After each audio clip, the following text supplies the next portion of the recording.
Sensational. This sounds appropriate. Sensational.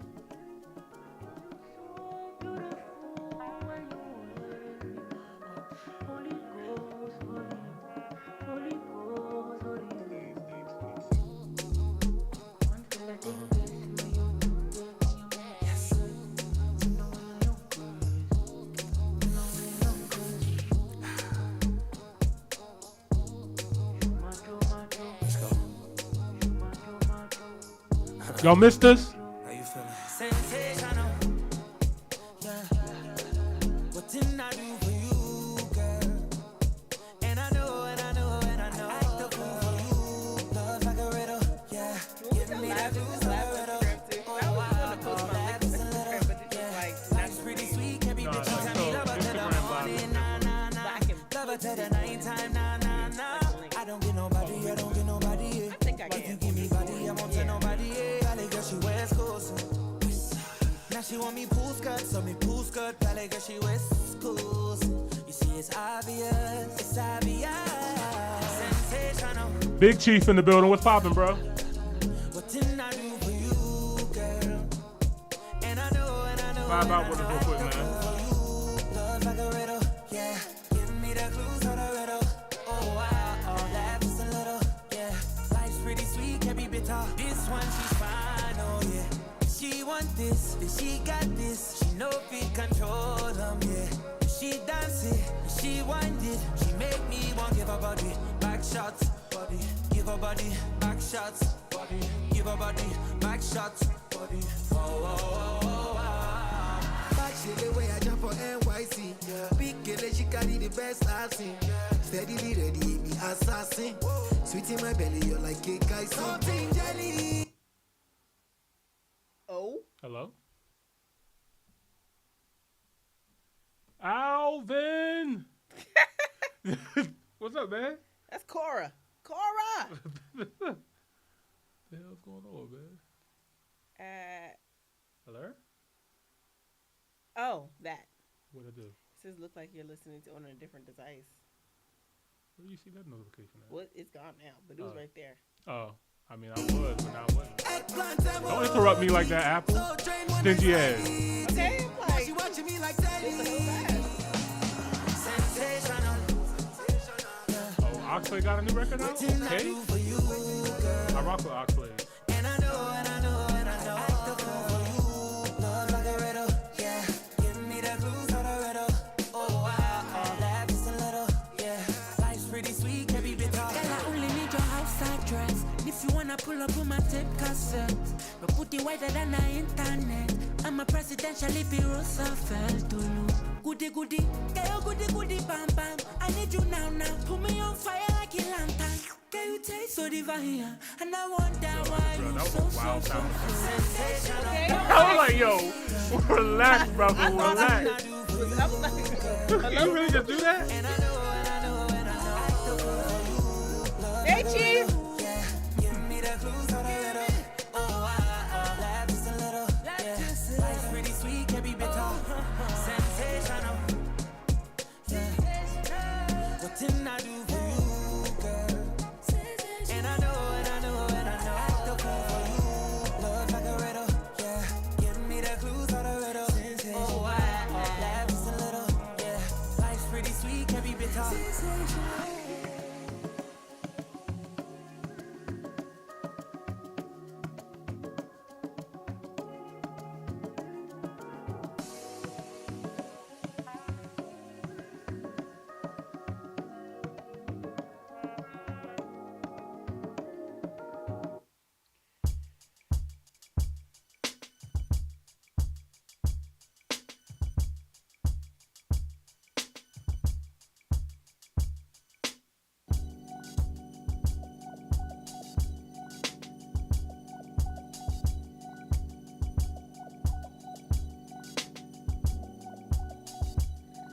What money got to do with it?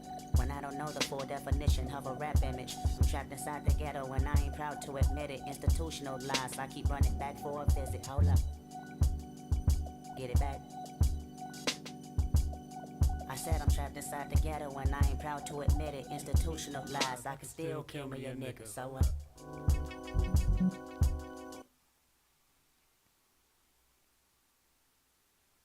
I'll catch you guys in the next one. Peace. I'm sorry.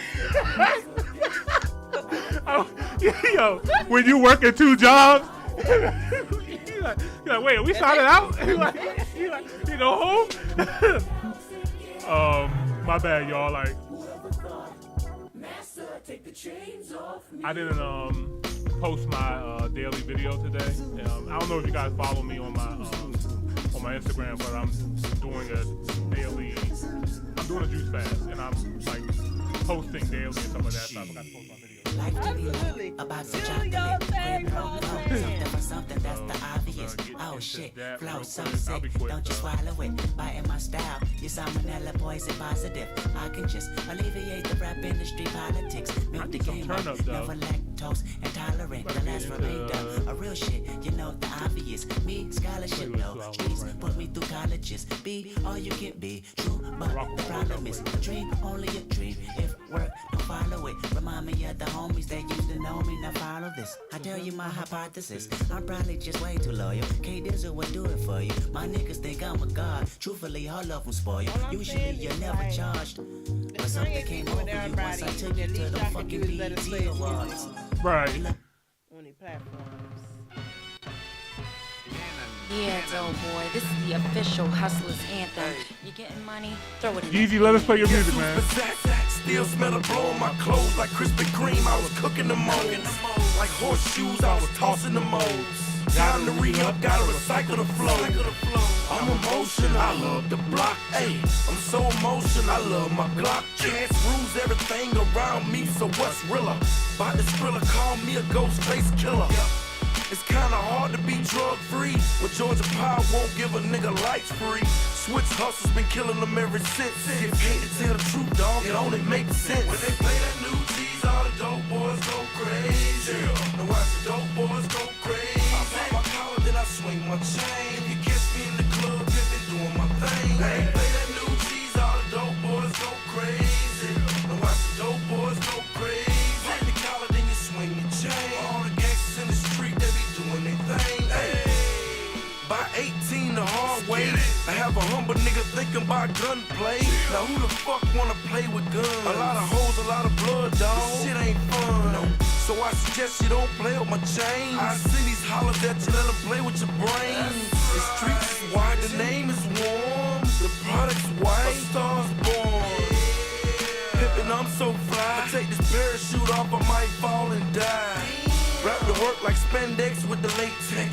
Then we ship it out of town. Call it safe sex. When they play that new G's, all the dope boys go crazy.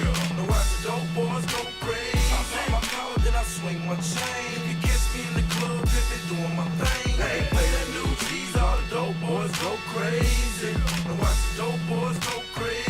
Pop the collar, then you swing your chain. All the gangsters in the street, they be doing their thing. More than a hustler, I'm the definition of it. Master chef, lord of the kitchen cupboard. More than a street legend, homie, it's Hova. More than a relief pitcher, I'm the closer. The Mariano or the Marriott.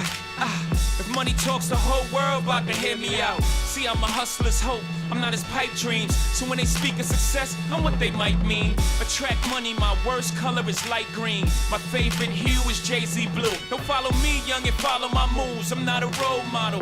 A bad influence got the world drinking gold bottles.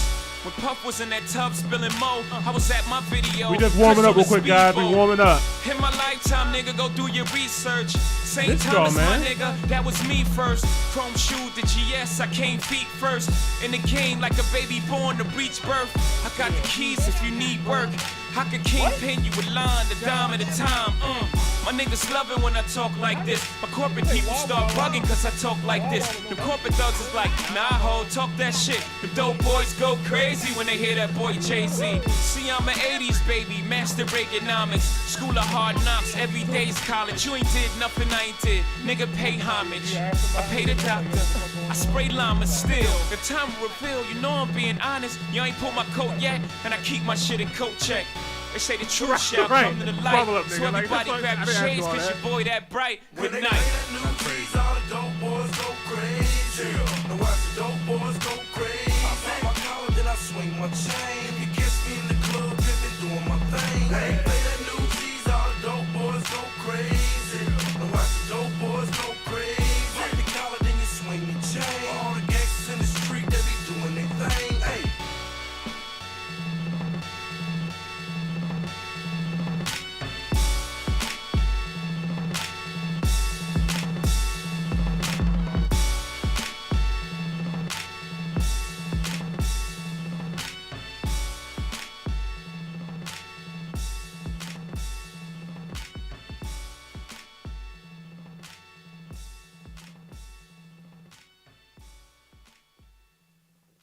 that Big B extra plug. I wish I knew what was your computer. Oh yeah, let me teach you. So no, I got Big X on here. If I don't, it's going right on here. Bend that ass over, let that coochie breathe. Shake that ass, bitch. Hands on your knees. Hands I don't got no Big X on my workout playlist. It's gotta be a mistake. Shake that ass for Drake. Now shake that ass for me. This is definitely a Bend mistake. that ass over, let that coochie breathe. Shake that ass, bitch. Sexy Red kind of struggling right now, ain't she? Hands on your knees. Hands on your knees. Yeah, time is definitely up. That Bruno Mars record came and went. I still got some love deep inside. Shout out to Lloyd Williamson in the building, man. I know you got a guy, he's not a guy to me. If you guys haven't already, we just dropped his we dropped the reaction to his first time in Ethiopia fire vlog, and his next video too is even more fire too. Like he got some heat. He got some heat in Ethiopia, man. Make sure you guys go check out his channel.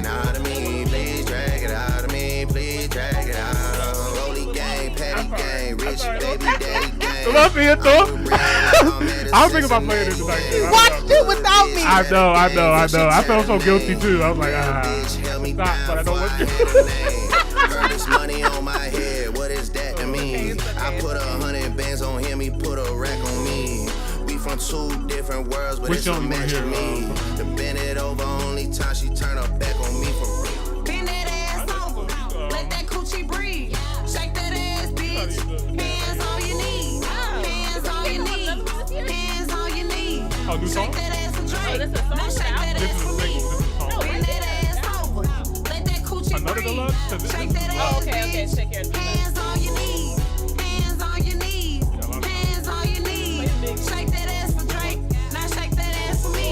You is so pretty, you deserve it, you so pretty. I need a thinking conversation, can you call for me? I got a feeling this is more than what we both say. I got a feeling this is more than a feeling. I can't let you get away. What's that on our channel? It's good, but it can't be love. Got your Patreon. Right, exactly right. Top Dog gonna be like, nigga, what is you doing? Let that coochie breathe. Shake that ass, bitch. Hands on your knees. Hands on your knees. Hands on your knees. Drake said he got another slap for y'all. Now shake that ass for me. Bend that ass over. Let that coochie breathe. Shake that ass, bitch. That was just a sample. I'ma listen. Don't get me wrong. I'ma listen. Hands on your knees.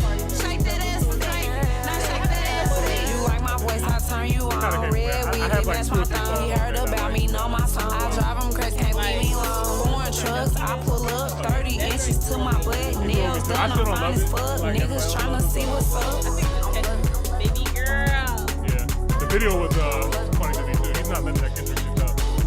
Yeah, like you see the video? Oh yeah, I've been playing Drake. Bend that ass over. Okay, I'll get over that. We already got a warning. They like, You take a little vacation. You just think you can do whatever you want on our platform, huh? Now shake that ass for me. Bend that ass over. Let that coochie breathe. So yeah, he's basically mimicking Kendrick all throughout. Hands on your knees. Hands on your knees. Right, leave him alone. That is a psychopath. what did we learn? Right. Apparently nothing. What did we learn? Apparently not a goddamn thing. Who was trying to sign Drake into my just like Disney me, he Plus? learned a goddamn thing.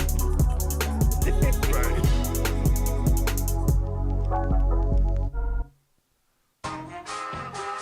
Hey, Texas was popping. H-Town.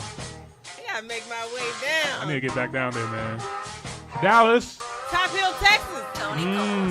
Might be a thing. Might be a thing. Let's get it. I'm the biggest, the largest. Been stepping up since my mama stayed in them apartments. Regardless, my daddy told me keep the heat even when I'm in foreigns. I'm heartless, cause these niggas is hating on me just because I'm the biggest, the largest, Cowboy the hat. biggest, the largest. Count my riches for hard times. These niggas just mad cause they bitch in my archives. Jordan can't I bitch wanna on go the to 4-5. I wanna go to one You too. lay right there by your own kind. Hold up a phone with a what it is. logo. Tell them run this bitch Yeah. back like so-so. Got this rap shit here in the chokehold. Did a show out in Austin. Shout out to Bobo. Moved out the trenches, now look how we live. Tell my BM to furnish the crib. Walk out the mall with some shoes for the kids. Deposit the checks, I like my bank Texas a full of lot. M's. Pay the Zero my state rent, income I'm up tax, for the I'm with year. it. The More money in my pocket. Oh, my tax. Shout out to my tax lady. Hold on, wait a minute. Here, right on. To my tax lady.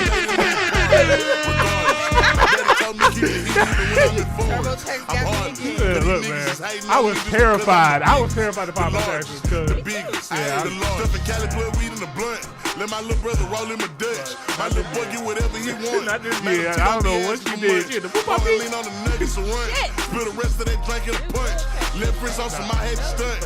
Right rich, I just did it because 600 the labor, you know how we coming. Tell them niggas they ain't taking nothing. Standing on business, we shooting the punches. Hating ass nigga, go get you some money. I just got off a tour, finna go on another one. Album done, finna drop me another one. Couple M's, finna run up another one. Super Bowl ring, shit, I had to go double. They say I'm the biggest, the largest. Been stepping up since my mama stayed in them apartments. Regardless, my daddy told me keep the heat even when I'm in foreigns. I'm heartless, cause these niggas is hating on me just because I'm the biggest, the largest, the biggest, the largest. Hey.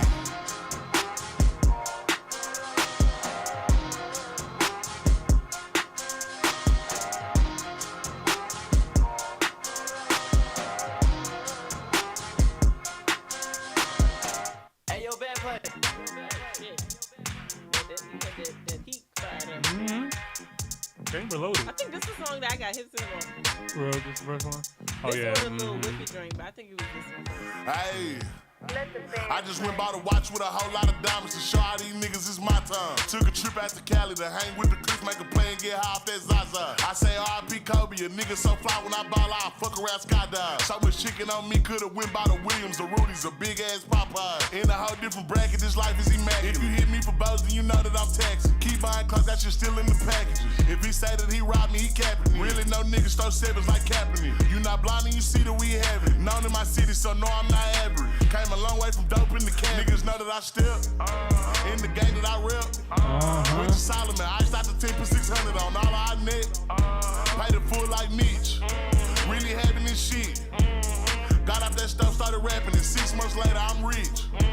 Nigga know I'm a stepper, I step with some elegance. All these niggas I'm with is some fellas and strapped with a post, so I hope that you hesitant. If they spin, make them wish that they never spin. Most of these niggas is hoes, they be telling me. Man, I'm finna take over, I'm stamping. How you bang this hit, they selling, ain't ripping shit. Left your dog in that rain and ain't help with it. How is you solid, you ain't never dealt with it. You see me, I come different, I'm blessed with it. We ain't got the rollie, it go with my necklace. 30 for both, you could die if you mess with it. Can't do the show if it don't gotta check with it. These niggas popo, I swear they irrelevant. Hating like I don't know, that's really jealous. Knowing they mad that they no longer next. Niggas know that I step in the game that I rep. Went to Solomon, I out the 10 for 600 on all our net. Paid it full like Mitch. Really having this shit. Got out that stuff, started rapping, and 6 months later I'm rich.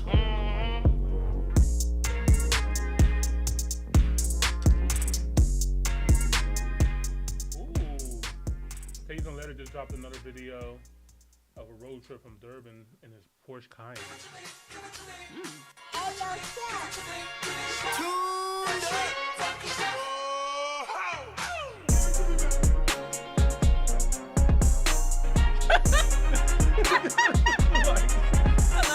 Hello?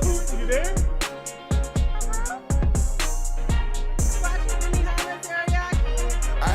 Everything that I wanted stood up and went got it. Don't think I'm the hottest shit, watch how I pop. Wasn't good with the green, off the rocks I made profit. Start rapping now, I done took off like a rock. Niggas be weird, steady watching my pockets. They big and they solid, no need for no wallet. 6 pockets for my whole hood, they behind me, no deal, I'm declining. Don't think I'm a sign. In these streets, I'm the biggest, the fuck what I hide it. If bro talking sliding, then fuck it, I'm riding. Big TRX, big F inside it, got more shots than mileage, don't think you should try. Came up off a bag, might just tell back to style me. My jeweler, the blind me think it's perfect time. All this shit a dream, the nightmares they behind me. Had stopped kicking dogs, make too much off a rhyme. I come from that field, in the mud to get slime. No, I don't take it, collar the cat by the body. Partner just spoke about a bitch trying to rob me, it's cool, but I had that whole son missing mom. These niggas be broke with no job, calling Tommy. Enough about them, cause the real niggas shine. Got a 30K smile in my mouth, I ain't lying. All this ice on my neck, I don't walk, now I'm gliding. Hey.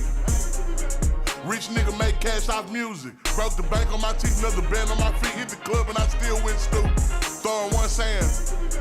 Put the racks in the palm of my hand. Remember bitches just wanna be friends. Now I'm up and they yelling big, give me a chance. Steady hollering out. Rich nigga make Yo, ain't no way Taze and Letter only got 16,000 subscribers. That's insane. His videos are fire, bro. Put the racks in the palm of my hand. Remember, bitches just want to be friends. Now I'm up in that yelling. I held your hostage long enough. This is how we doing my job. Working over like, hold on. Un momento. Hey. Let's get it. What's poppin'? What's good? Yeah. 3, 2, 1. Top Hill episode 2. Welcome to another episode of the Top Hill Live. This is your boy, Mr. Top Hill Live, aka Imani Raw. And I am D Carmen. D Carmen in the building. Let's go. We bite. Did you miss us? I know y'all did. Y'all had to, right? We are back to give you guys another great show tonight. Apologize about last week. Much needed rest and recuperation. But yeah, man, we back to give you guys another great show. Before we get into it, Carmen, had to check in on my lovely co-host. How you doing? How you feeling? I'm doing good. Good. You know, I got some rest this weekend. Yes, much yes. needed. I had an extended weekend. Okay. So catching up on that rest is very essential. Man. So, you know, I'm feeling good. How are you? I am feeling good as well. I also needed some extreme rest as well, too. As you guys know, I'm doing a 90-day juice fast, and it has been an amazing experience so far. Like, it is mind-blowing, mind-opening, but I also need a lot of rest as well, too, while I'm doing it, you know, and that's been hard to do. Absolutely. Yeah. What are some things that you've, like, seen while you've been in this journey? Like, benefits? Yeah. Definitely the weight loss, of course. That's a big thing, weight loss. Skin clearing up. Oh, I see. You've been glowing. Appreciate it. Thank you so much. Like a diamond. You know what I mean? Just overall good mood. And then I start thinking more clearly as well, too. Like a lot of the brain fog starts to go away as well, too. So we're only 3 weeks in. So we still got a long way to go. And I'm excited for the rest of the journey and stuff. And yeah, man, I've been getting a lot of love as well, too. So I appreciate all the support and everything. So it's been great. I love that. It's been great. Congrats. Thank you. Round of applause for yourself. Yeah, round of applause for both of us, man. We both good. We both getting healthy. Bless you. I thought we both healthy. That's me. All right. So we got a great show for you guys tonight. We're actually going to be going to a new country, the country of Mozambique. Oh my God. No disrespect, man. We're going to Mozambique. Mozambique was popping, man. Y'all thought we wasn't gonna skip over y'all, right? Y'all thought we was just gonna not notice you guys there. Y'all got a very interesting country, man. Is there any Mozambicans here? Mozambicans in the building? Comment below. For sure. This is our first time ever like taking a look at what the country looks like and everything. So I'm very excited to get into this one for real. So, and we also got some other great stuff for you guys as well tonight as well too. So, but without further ado, let's get right into it. This is from Top 10 Places. This is the top 10 beautiful places to visit in Mozambique. Mozambique travel video. Let's get right into it. If you guys are new here, don't forget to like the video and subscribe to the channel. We greatly, greatly appreciate it. And this one actually came out 4 years ago. So, let's see what Mozambique looked like. This is 10 years ago? 4 years ago. Oh, I was going to say Mozambique, the vast African Right, nation that is rich in both cultural heritage and natural attractions, is one of the best countries you can visit in Africa. Its long coastline on the Indian Ocean provides many white sand beaches that are perfect for diving and snorkeling. Oh, wow. The vast countryside in the north is home to natural parks and wildlife reserves, and the various small offshore islands provide the perfect laid-back experience and a huge wealth of marine life as well. So, without wasting more time, here are the top 10 places to visit in Mozambique. Number 10. Ponta do Ouro. Ponta do Ouro is a breath of fresh ocean air, located just 10 kilometers by road from the South Africa border and butting up neatly to the deep blue Indian Ocean. A sleepy fishing town at heart, the place beats with the energy of some local restaurants and cafes and bamboo beach shacks. If you love less crowded beaches with mouth-watering exotic food, then this is just a place to visit. Ponta do Ouro is also becoming famous for its most elegant marine creature, the dolphin.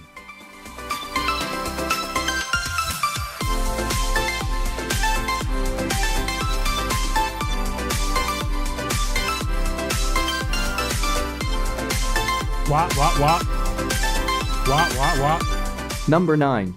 Limpopo National Park. The Limpopo National Park has all the fascinating biodiversity and landscapes you'd expect of a protected reserve that's contiguous with the legendary Kruger National Park of South Africa. Feathering out from the bends of the Limpopo River, it's home to some of the most coveted of African wildlife. I always think about this. What? Judgment free, please. Oh yeah, this is a safe space. We're not gonna judge you here. I always wanted to try what zebra meat tastes like, but I wouldn't eat a horse. Wait, what? What? Like zebra? What the fuck? What is it about the zebra that looks more appetizing than the horse? Because it's like the horse's friend, zebra's food. I don't know. Like it just looks like it got. It's like I ain't gonna hold you. You know what this reminds me of? Like, I know we talked about Lion King a lot last episode, but in the Lion King, I remember the hyenas like eating like a zebra bone.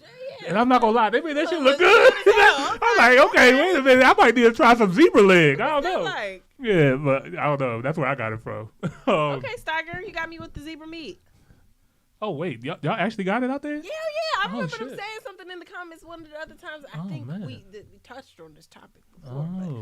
But I would like to try the zebra. They say Limpopo is also in South Africa. So is that like the river, or is there like another city? Oh, I think there's a neighborhood called Limpopo in South Africa. I think that's what it is. I think so. But yeah, I don't know. I'm not good. I'm good off the horse meat too. I'm actually with you on that, Carmen. I'm not gonna lie. I wouldn't eat horse. Yeah, no. Safaris are of course the main activity here, and countless tourists come in every year to hit the grassy plains by SUVs to seek out lions, elephants and all the other African wildlife in this park.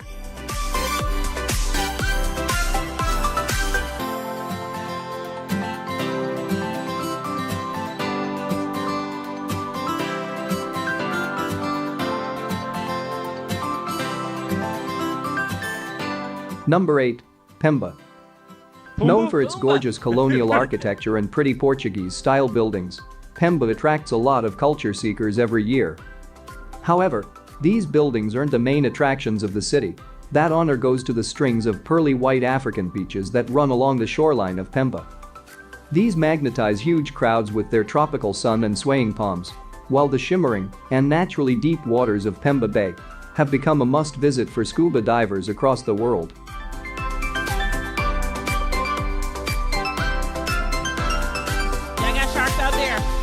You know they out there.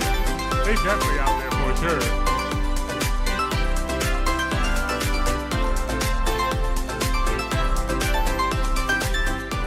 Number 7. Nhaka Islands.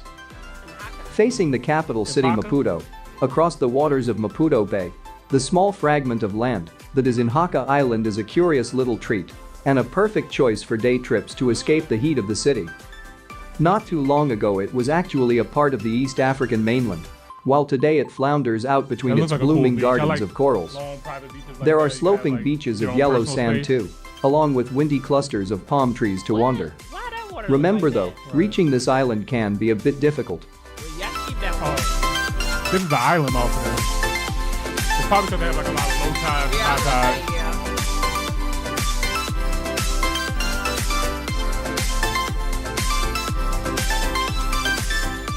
Number 6. Maputo.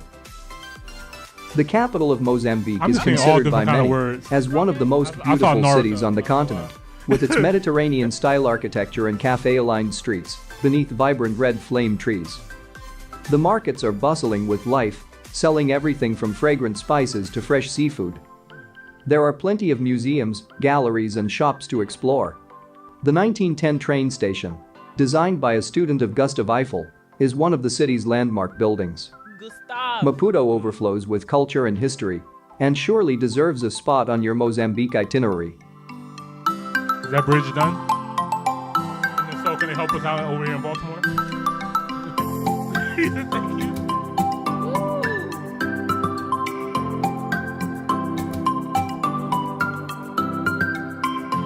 Number 5. Tofo Beach. One of the best beaches in the country, Tofo is the perfect spot for relaxing amongst the sand dunes. The marine life viewing is superb, thanks to the numerous offshore reefs. It's a great place for scuba diving, and many fishes like the manta rays, whale sharks and turtles are often seen here. Not far from the beach, visitors can also explore the historic colonial town of Inhambane, which is recognized as one of the oldest settlements in Mozambique.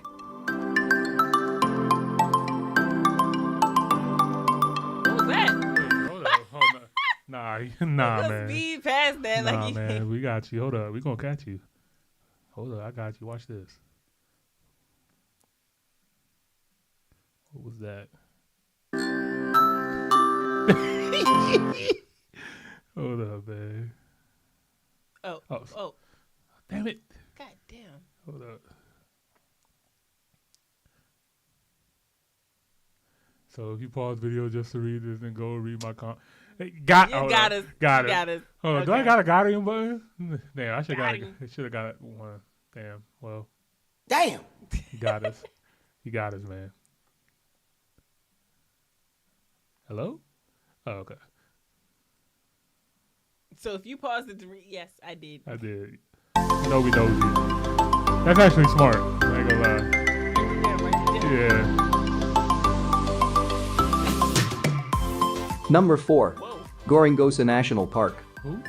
Mozambique isn't all about beaches, it is a wildlife spotter's dream destination.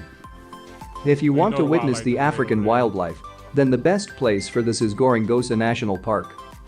Located at the southern end of the Great Rift Valley of East Africa, Gorongosa covers more than 4,000 square kilometers and has one of Mozambique's densest wildlife populations.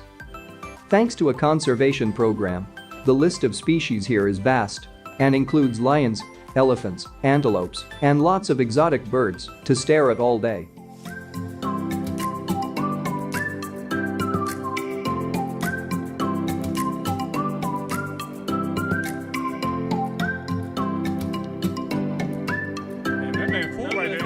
Number 3.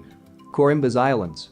Wherever that's at, I want to When you imagine exquisite palm-laced white sandy beaches with world-class marine life and luxurious castaway lodges, it's probably the Corimbas Islands that come to your mind. Hidden away in the far north of Mozambique, these islands seem wild and remote, but they're actually fairly easy to get to. The Corimbas is especially popular with divers and snorkelers, given that it boasts more than 50 types of corals and also attracts many honeymooners who seek seclusion and pampering in paradise. So it's expensive as hell. Right. A lot of Portuguese probably people that come here. It's too much seaweed for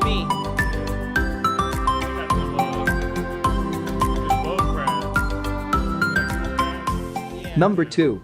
Lake Malawi. Lake Malawi is simply stunning, with crystal clear waters perfect for snorkeling and lots of hidden little beaches just calling out for private picnics. Locals call the lake the end of the world, thanks to its remote and pristine location, which is far off the beaten track. This might be a dumb question, but I'm pretty sure something to the degree, maybe I'm not saying it right, but like somewhat of a saltwater lake things exist. Yeah. And I'm like, does that connect directly to the ocean? Because that doesn't look like a lake. I don't or is this shot just the ocean and they're talking about the lake? Lake Malawi, let's see. What just happened? Oh no.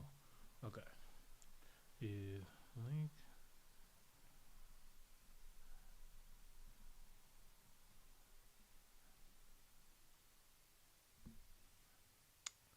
No, it's actually a freshwater lake. But Lake Malawi is huge though. Like. But I googled it. Saltwater lakes do exist. Yeah. What is one example? You know one? Let's see. Lake Urmia in Iran. Oh, we'll be in Iran. The Great Salt Lake in Utah. Oh yeah, duh. It's like in the name. Salt Lake City. Oh. Yeah. But Lake Malawi looks fire though. Yeah, hold up. It's a big lake too, and it's like clear water. Mm-hmm. What? Okay. I'm trying to see what that's like. Okay, Mozambique. Yet accessible to the adventurous traveler.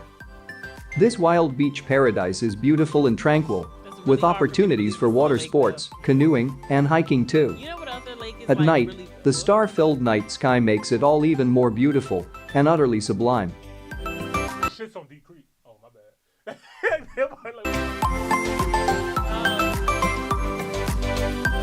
Tahoe. That's what my bucket list is. I don't know about. Number 1. Buzaruto Archipelago.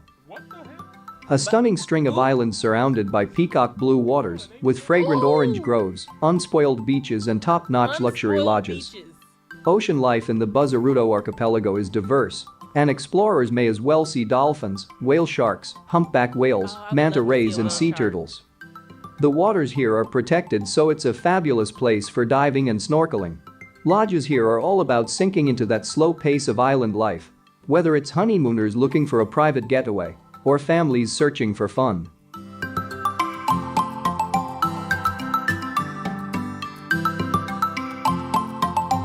Unspoiled beaches. I never knew the sentence to put it in, but yes.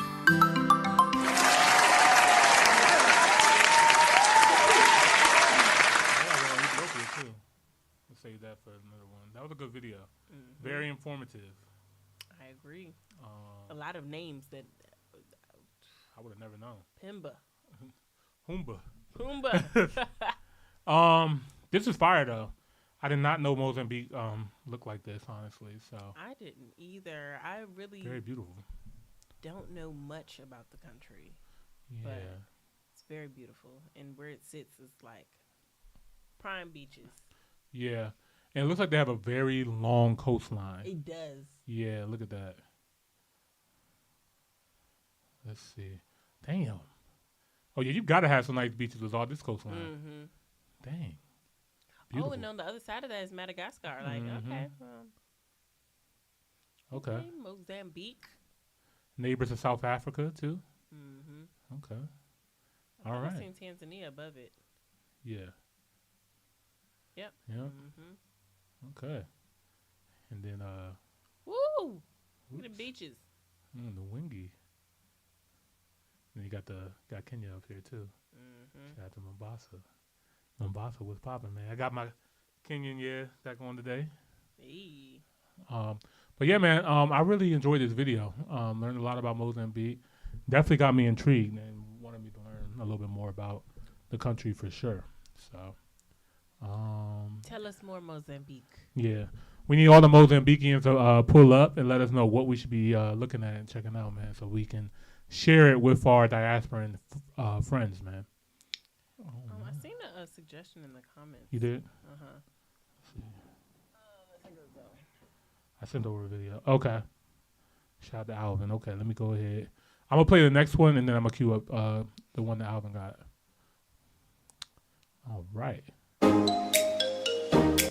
wonder, do they eat gator over there too?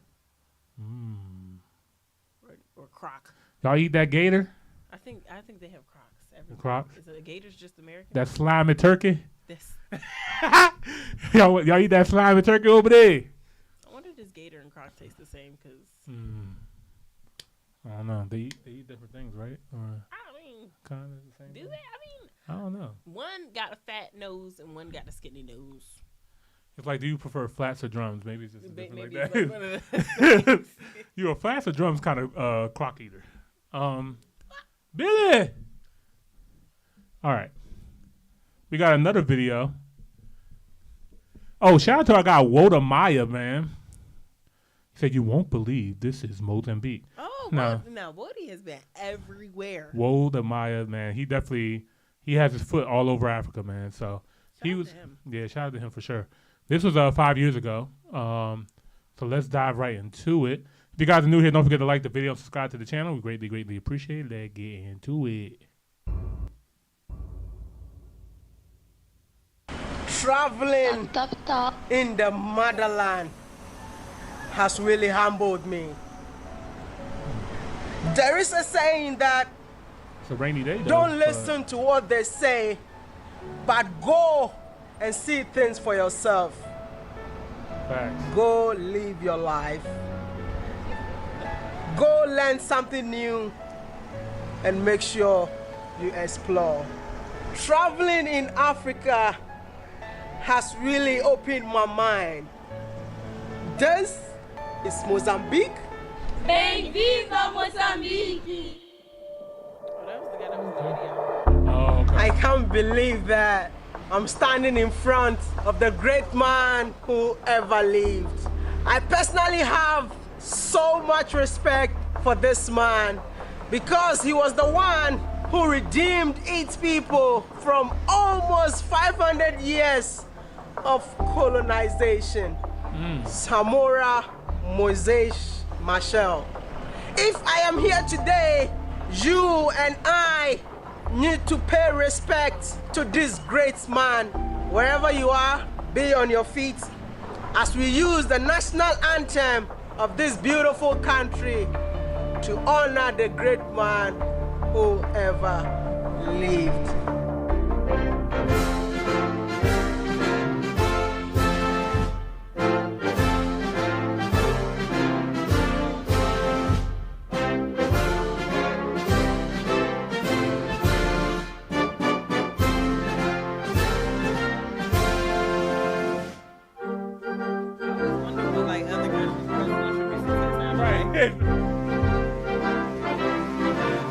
Sounds pretty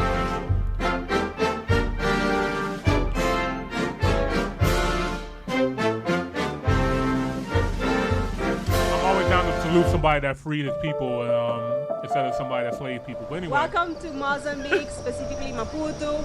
By the way, Mozambique is the only country with a single word name that has all the vowels in it. So we're winning. Mozambique is a food paradise. We have literally so many types of food, from street food to the luxury food. It's very hot. A-E-I-O-U. And sometimes why? And something. Mozambique. There ain't no why. Mozambique. But I guess it's sometimes why. But yeah, A-E-I-O-U. Mozambique. I get.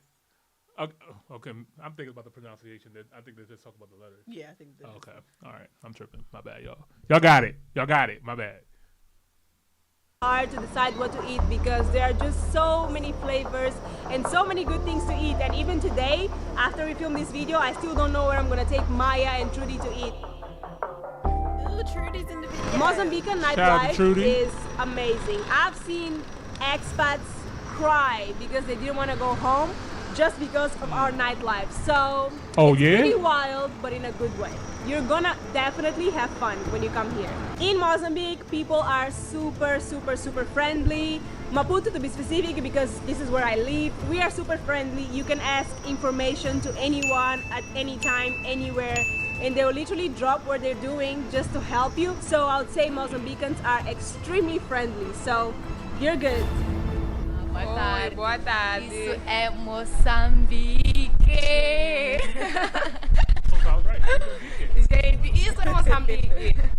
Nosso Moçambique. Nosso grande Maputo. Yeah. Maputo is the capital and the busiest city in Mozambique. So whenever you come to Maputo, you will see acacia trees everywhere. They plant acacia trees in every single street, which makes the city look so beautiful. You learned about those. I've heard about the acacia tree. Oh, I've heard of it. You haven't? Acacia tree? Yeah. What's that? I don't. I'm trying to remember. I've heard of it before for sure. Hold on.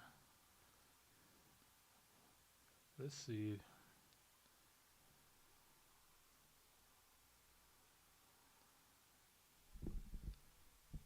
Let me wake her up. I must know. Hey, FYI, we're actually doing a episode right now, and we're in Mozambique looking at this video from Wotamaya. They are talking about an acacia tree. Acacia? Acacia tree. Can you let us know what an acacia tree is, what's the significance of it, and just in brief detail? Oh no, she's in my ear.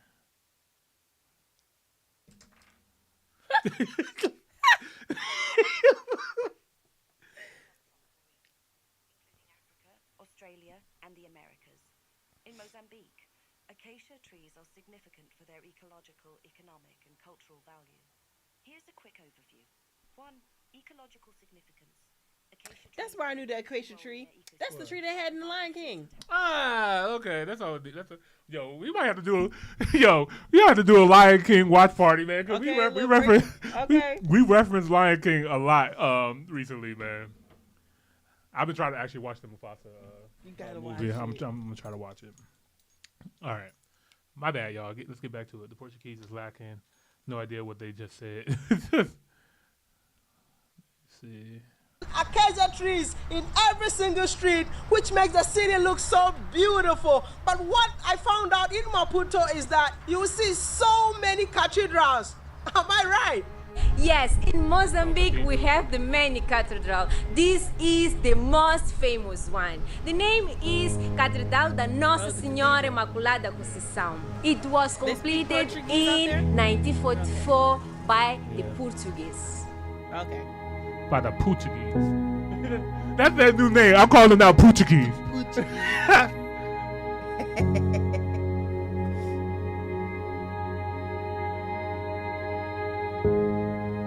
I mean, it look alright and everything. I just don't like the.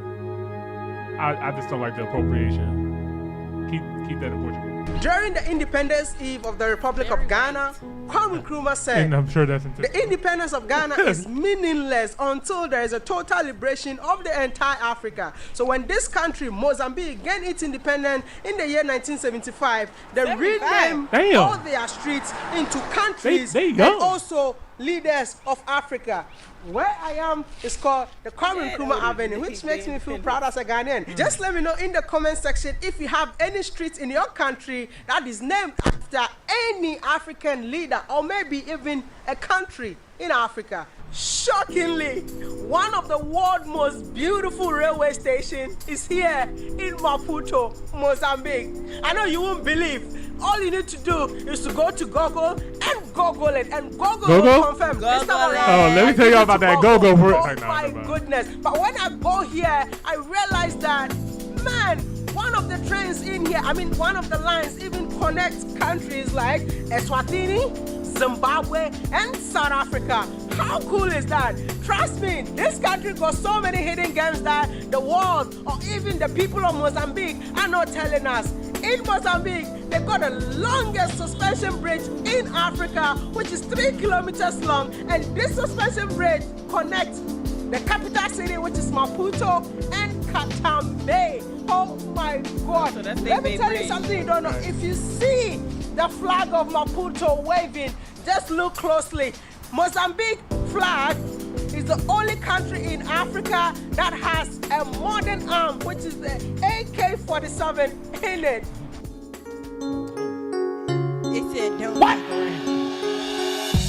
Damn. It said don't fuck around and find out no more.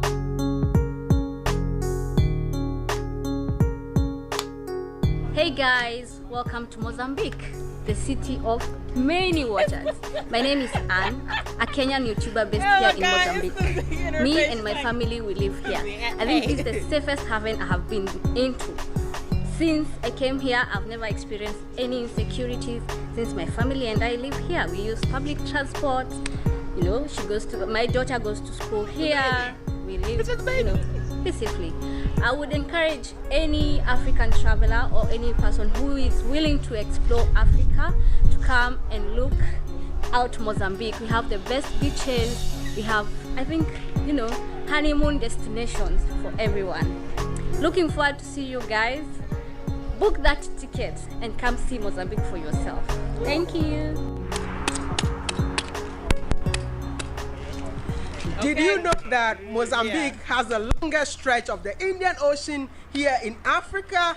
Which means that arguably Mozambique has the most beautiful beaches in Africa. What I'm seeing in here is beyond me. If I never come in here, I never knew that Mozambique has such a breathtaking beaches in this country. If you talk about the Indian Ocean, which means that they have fishes in this country, of which some of the fishes are even bigger than my head. And trust me, you see this view behind me?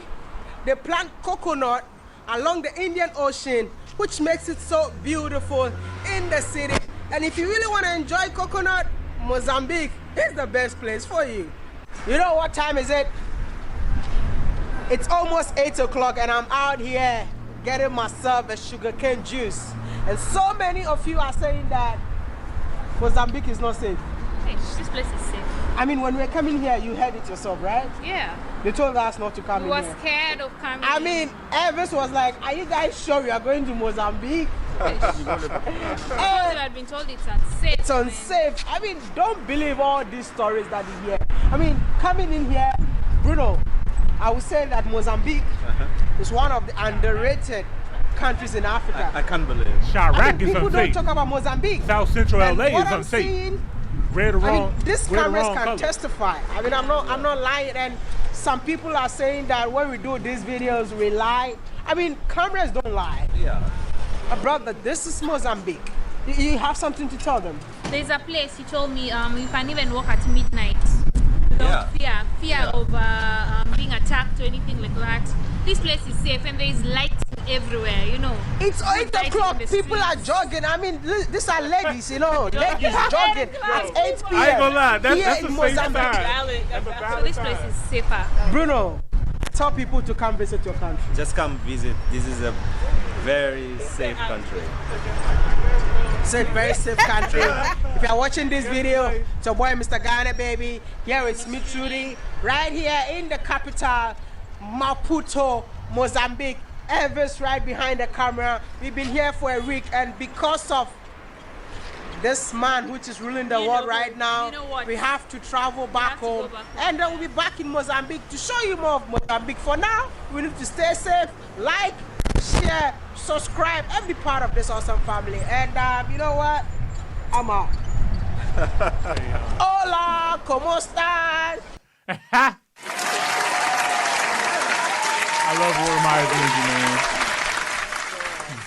He was one of the first people, like one of the earliest people to like show Africa in the positive light. And I'm pretty sure because Mozambique got its independence pretty late. And for their flag to have an AK-47 on it, it's kind of like false advertising. It's kind of like, I can see how people will spin it as if it's dangerous. You know? I mean, I think it had more to do with like how they got their independence. Okay. I think the longer video that we were taking a look at earlier, like kind of broke down into that. Yeah. Because remember, I was like, that's the guy that was like talking. But oh, okay. I think they are going through something right now. Are they? Okay. I think there is like a little civil war. I could be wrong. Correct me in the comments, but there is something going on. Like if you type it in, it should pop right up. Got you. Okay. Mozambique. Hey. Yeah, they had a recent one in They had a civil war that ended in 1992. Shout out to 1992.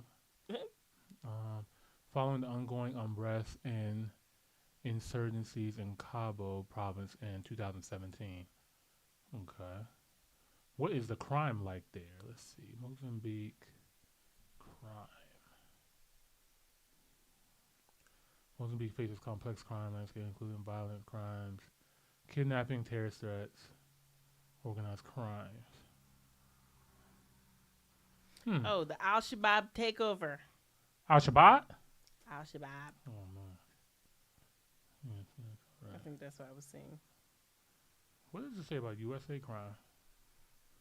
You know what? That's a goddamn question. Takes you right to the FBI. To like, actually, you need a permit to look at these. Right.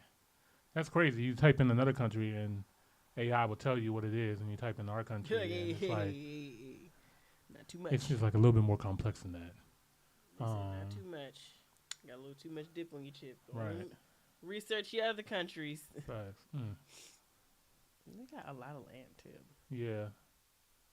Let's see. So I'm gonna save this. And I'm gonna get into the video that you where's my reaction ideas? All right.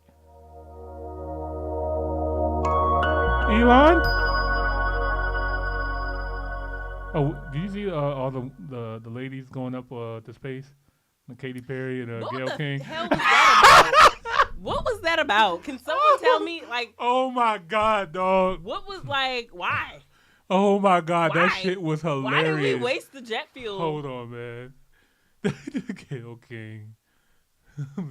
Space. Hold up. Let me see if I can find a video on this. This shit is hilarious.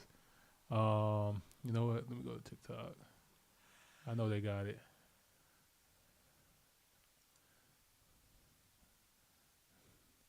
Random side note, y'all. This is hilarious. But basically, they sent a all-women crew to space today. But why? That's Bro, bro. Can I don't know. someone please tell me why did? All right, let me see. She got to be trending. Why, like, poke more holes into our atmosphere? I mean, don't get me wrong. I understand how often it happens, but why? Right. Oh, this is Why? hilarious. And why her? Loading Right. Gail King? The significance here of the belt, and I should You know know, before really like, you fuck, what the explain fuck did I get myself each crew into? names themselves. They have named themselves the Sacrifice, Six, taking Get up me outta space here. as each one is ringing a bell, and the significance of that is what, Ariana? It was up there for all of 11 minutes. I was like, why? Oh, man. I didn't know they came back? Yes. Okay, good. 11 minutes. I'm like, how? I didn't even know you could get out of space in 11 minutes. You could probably fall down from outer space in 11 minutes. But getting up there, I don't know. They got Katy Perry, too. She kissed the girl, then went to space. Like. Hey, You're from a whole other world. That was that random. But, yeah, I just thought that was funny because Gail King's face was absolutely hysterical. She was like, this is going to be it. Yeah, she was like, death by space. Oh, we're going to watch this. Yeah, we can be like, chop it up. Oh, okay. Yeah, she's like, wait a minute, what? All right, so we want to learn a little bit about what happened in Mozambique. So we're going to dive into a little bit of this. This is from New Africa. This is Samora Machels's struggle, how Mozambique revolution ended Portugal's empire. Definitely want to know how they got their independence. So we're going to take a quick peek at this. I feel like there's a shorter video. You think so? Yeah. Let me see if I can find one. Let me see if I can find one that sums it up a little bit. Let's see.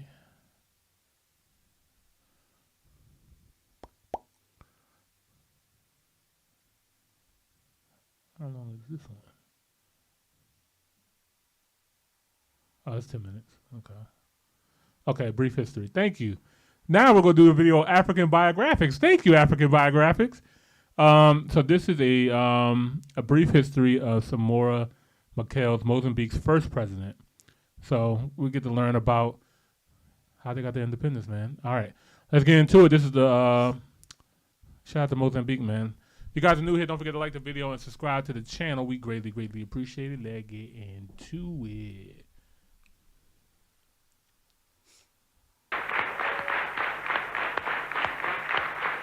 A luta continua.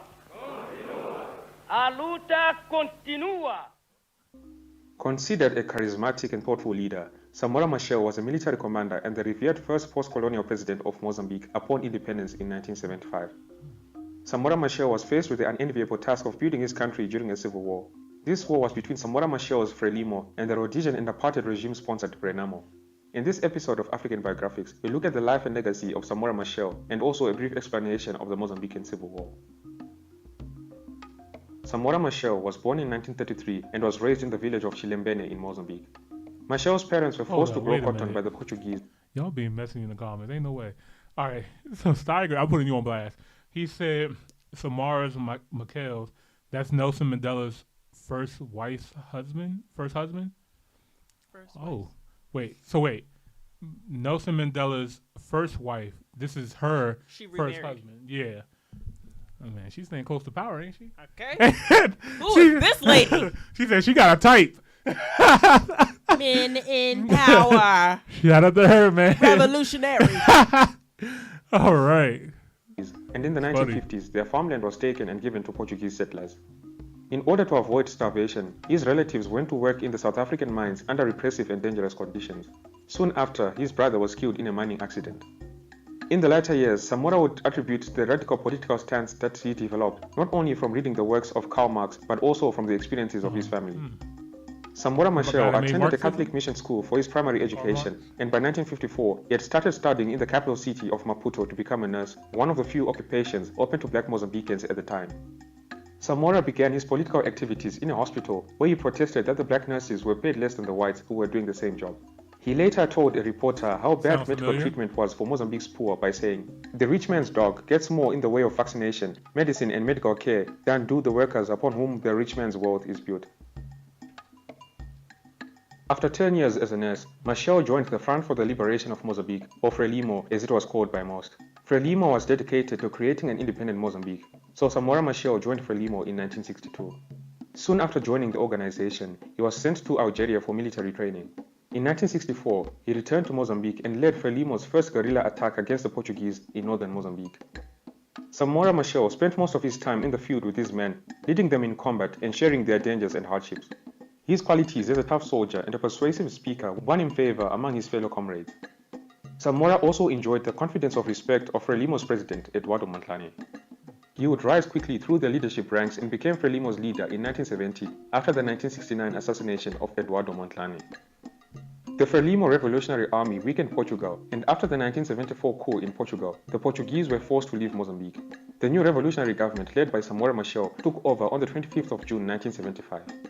Samora Machel would become the first president of post-colonial Mozambique. Faced with the task of transforming the now post-colonial Mozambique, Machel attempted to recast the nation according to his Marxist-Leninist beliefs, and as such began the nationalization and socialization of the country's wealth and resources. The high watermark of Mozambican Marxism was in the early 1980s under the single-party rule of Frelimo. At the Frelimo Fourth Congress in 1983, the Corps went out to defend the fatherland, overcome underdevelopment, and build socialism. The national anthem of the time promised to make Mozambique the grave of capitalism and exploitation. Frelimo's own anthem described party members as soldiers of the people, marching forward in the struggle against the bourgeoisie. Samora Machel's government set up schools and hospitals for the country's peasants. A reason why he is seen as an icon on the African continent was the fact that he allowed organizations fighting white colonial rule in South Africa and Zimbabwe to operate from Mozambique. It is important to note that Samora himself never sought to get rich off his position, opting for a minimal salary and never exploiting the perks of power. This endeared him to the public. However, Machel also made errors in his presidency which plunged the country into an economic crisis. Even though his social programs of free education and nationalized healthcare helped Mozambicans, by 1976 the country was burdened with a sinking economy. Machel tried to rescue the economy by limiting imports and instituting rationing. His efforts were not enough, however. Furthermore, he enacted a strict one-party system and tolerated no criticism from opponents. His charisma and personal style kept his government in power despite the droughts and floods of the early 1980s and the ongoing civil war with Renamo. Now is the perfect time to segue into a brief explanation of the Mozambican Civil War. As I mentioned earlier, Samora Machel supported and allowed revolutionaries fighting white minority regimes in Rhodesia, present-day Zimbabwe, and South Africa to operate within Mozambique. Soon after Mozambique's independence, both of these countries attacked Mozambique with an anti-Frelimo organization called Renamo.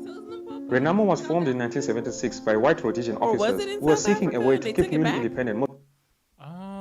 Because I seen in the Latin, South African thing that Limpopo was right at the top. Let me see. I thought it was a neighborhood in Johannesburg, or a city it could be a city. Yeah, it's the northernmost province of South Africa. Oh, okay. So it's like a state. Oh, maybe it's like borderlines. Yeah, it's like that borderlines might be a river. Yeah, because so this is a state in South Africa, pretty much, Okay. and this is Mozambique right here. So maybe Mozambique did have it. It looks like. Oh, they got 3 corners. They got Zimbabwe, Limpopo, and Mozambique all in one corner. Yeah. I wonder if you could be in all 3 countries at once somewhere. I think there is a country. I think there are countries like that in Africa. I forgot which one it is. It looked like that, and they might have 4 corners, but that for sure is like Zimbabwe, Mozambique, and South Africa. Yeah. I'm trying to remember. Oh wait, go zoom in. Just okay, right there with the photos at Crook's Corner. Yeah, I think you're in all 3 right there.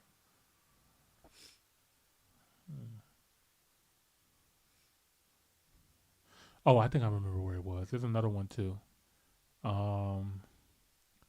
It's actually Victoria Falls. Oh, okay. It's close to Victoria Falls. So you have Namibia, Botswana, Zimbabwe, Zambia, and is Angola touching it too? But it's like, I'm trying to remember what they call it, but it's like a point where like 4 countries all touch one like body of water. You guys will probably let us know in the comments what it is. All right. Shout out to Limpopo. Mozambique from supporting the black guerrillas such as Robert Mugabe's Zanla forces that were trying to overthrow the white Rhodesian government. These Renamo officers recruited disaffected guerrillas who had belonged to Mozambique's Frelimo. Once Rhodesia gained independence and became Zimbabwe, the sponsorship of Renamo was soon taken over by the South African armed forces. Renamo's activities included the killing of the Mozambican people, the destruction of schools and hospitals built by Frelimo, and the blowing up of railway lines and hydroelectric facilities. The Mozambique economy was strangled by these depredations and began to depend on overseas aid, in particular from the Soviet Union. This war was a headache to Samora Machel, who was trying to build the young country. By the late 1980s, Renamo's insurgency had caused at least 100,000 deaths and the creation of more than 1 million refugees. Mozambique's economy was brought to a standstill, and the government was unable to keep the country's railroad network functioning without the help of troops from Zimbabwe, Zambia, and Tanzania. In order to alleviate the impact of this war, Samora Machel signed the Nkomati Accord with the South African apartheid regime in 1984, under which each country agreed not to support the other country's opposition movements, and thereby Mozambique maintained an economic relationship with the white minority government that was battling the African National Congress, the ANC. Samora signed this accord hoping to alleviate the combination of economic and military pressure, which was increasingly undermining the viability of the Mozambican economy. However, even after signing this agreement, these two parties would remain suspicious of each other, and this would explain some of the conspiracies about Samora's death in 1986. We will touch on this later. Though Samora Machel honored this Nkomati Accord, South Africa's P.W. Botha did not, and the fighting continued. By 1986, Machel was spending 42% of his national income to protect his people from Renamo. Eventually, Frelimo and Renamo signed a peace agreement which was signed in 1992, and Renamo participated in multi-party elections after 1994. In 1986, Samora Machel was returning to Mozambique from Zambia when his plane crashed in South Africa. He had a meeting scheduled for the following morning at which he intended to reshuffle the leadership of the armed forces. Machel thus overrode the instruction from the Security Ministry that the president should not travel at night, with fatal consequences. His plane never reached Maputo. That night, it crashed into a hillside at Mbuzini just inside South Africa. Machel and 33 others died. 9 people sitting at the back of the plane survived. The news of his untimely death broke on the 20th of October 1986 and sent shockwaves throughout the world. It was believed by many that the South African government was somehow responsible for the crash, although it strongly denied a connection. Throughout Southern Africa, angry people mourned the loss of Samora Machel. In South Africa, protesters blamed their government for Machel's death, while in Zimbabwe, thousands of youths stormed through downtown Harare. The crash remains a mystery, with others simply blaming it on bad weather and others still believing in South Africa's guilt. Machel's widow, Grasa, who married South African President Nelson Mandela in 1998, gave evidence to South Africa's Truth and Reconciliation Commission that supported the involvement of the minority South African government in this plane crash. A memorial to Samora Machel was erected in 1999. Nah.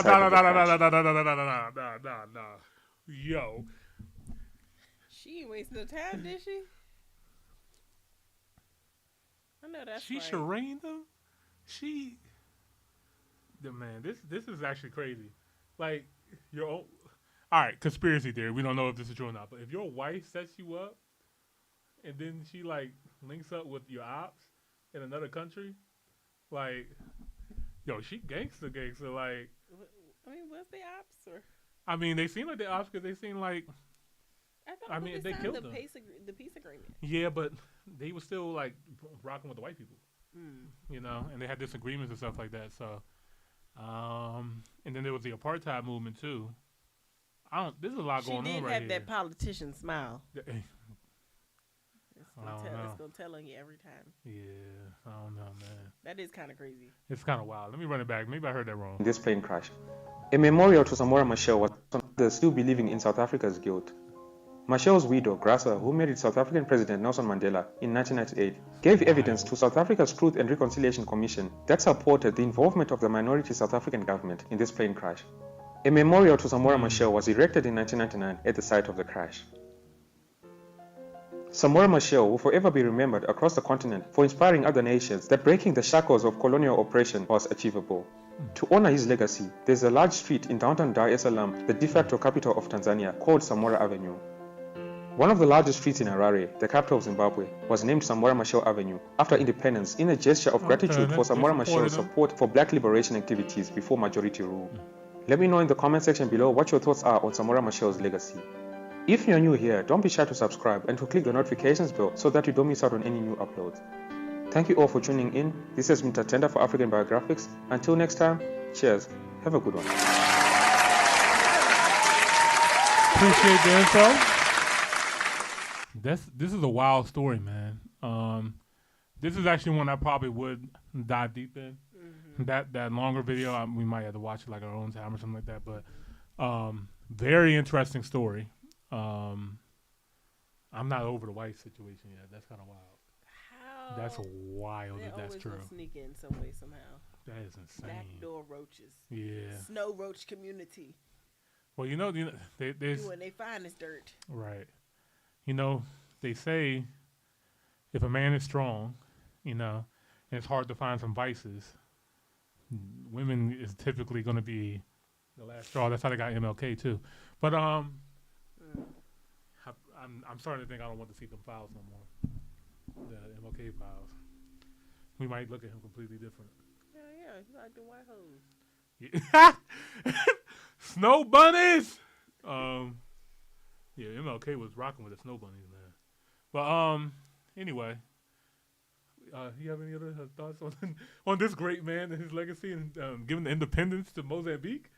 I love that his impact is still celebrated today, even though it wasn't that long ago, actually. Right, that wasn't that long ago. Like, the country itself, like, as far as their independence, is relatively very new. Yeah. So,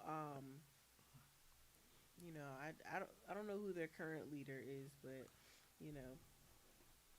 Good question. I hope that their values and, infrastructure will change for the better within the next coming years. Yeah. And I think it's cool, too, that the neighboring countries also support him as well, too. Mm-hmm.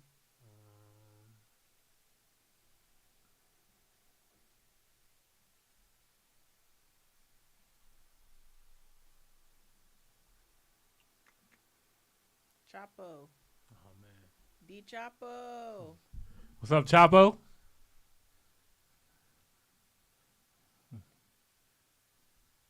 Yeah, I mean, he looks like, African president. You know what I mean? All right. Well, yeah, man. All right, cool. Cool. All right, let's get to the next one, man. I actually want to get into... Should probably not film here. Oh, that's going to be interesting. What am I looking for? Oh, I think I copied it already. And then I uncopied it. Hold on, y'all. Alvin, I'm about to get into the video that you sent me. While we on Mozambique, we actually got a American on the ground right now at Mozambique. So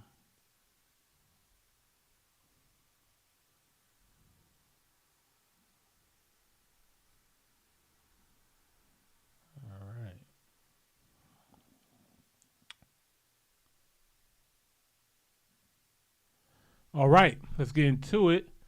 Shout out to Bobby, aka Kid Greatness. He has been traveling around the world, and I know he has been in Kenya for quite a while, teaming up with Austin Holloman. So I know he's. I actually did hear that they were going to Mozambique. I actually forgot.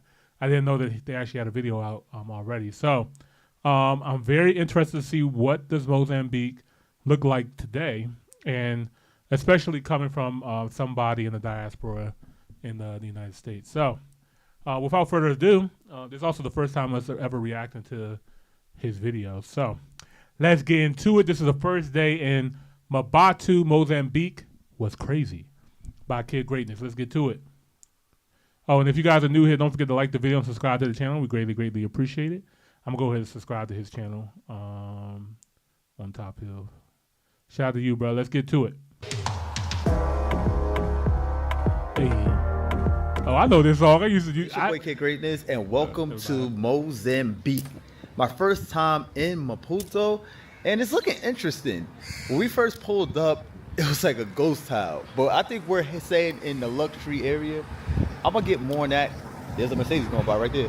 So it looks like a cross between Dominican Republic and like a Latin America country. Like if you've ever been to the Caribbean, like Cayman Islands, DR, Jamaica, it has that vibe. That first but it video seems we like was watching, like it kind of reminded me of like the Caribbean. Yeah, it definitely gives that vibe for sure. Definitely gives that vibe. Republic and like a Latin America country. Like if you've ever been to the Caribbean, like Cayman Islands, DR, Jamaica, it has that vibe. But it seems like it has some potential here from just like walking around the streets. Like, what do you think, Austin? I really think we're going to have a good time. We're only planning to stay for 10 days or 2 weeks, but Bobby was saying earlier, if things are nice, a month. But so far, I don't have any negative feeling about it. I think Austin's been living in Nairobi, Kenya for months. Like he'll that's like his home base now, and then he'll just fly out to different countries. He'll go to like South Africa for a couple of weeks. Yeah, find a way to work from home. Yeah, man. But shout out to y'all, man. About it, but it does remind me a lot of Brazil. If you guys seen the black people in Brazil, they look like the ones from here. Like I always thought the black people in Brazil looked different than the other Africans because they were mixed. But I mean, maybe they are here too slightly. They don't really look like it, but they look very similar to the people you see in Salvador. But yeah, it's very underdeveloped, ghost townish. Yeah. Which means in the next 10 or 15 The years, one thing about Austin, he gonna people tell you come out here and start building up stuff like they did in Nairobi. This is why I do appreciate Austin. He gonna tell you the real. He don't care. Like he don't care if the country hates him or he don't care. He really don't give a fuck. So I know he did a video on South Africa, and South Africa had some words for him and stuff like that. But he was being honest about his. I said what I said. Yeah, he was just being honest about his experience. And look, everybody's experience could be different. You know what I mean? His may not be as great as like Lord Williamson's, or you know, if we go out there, we might have a different experience too. Like who knows? But I know he wasn't that fond of South Africa. But yeah, let's get back into it, man. It would be unrecognizable.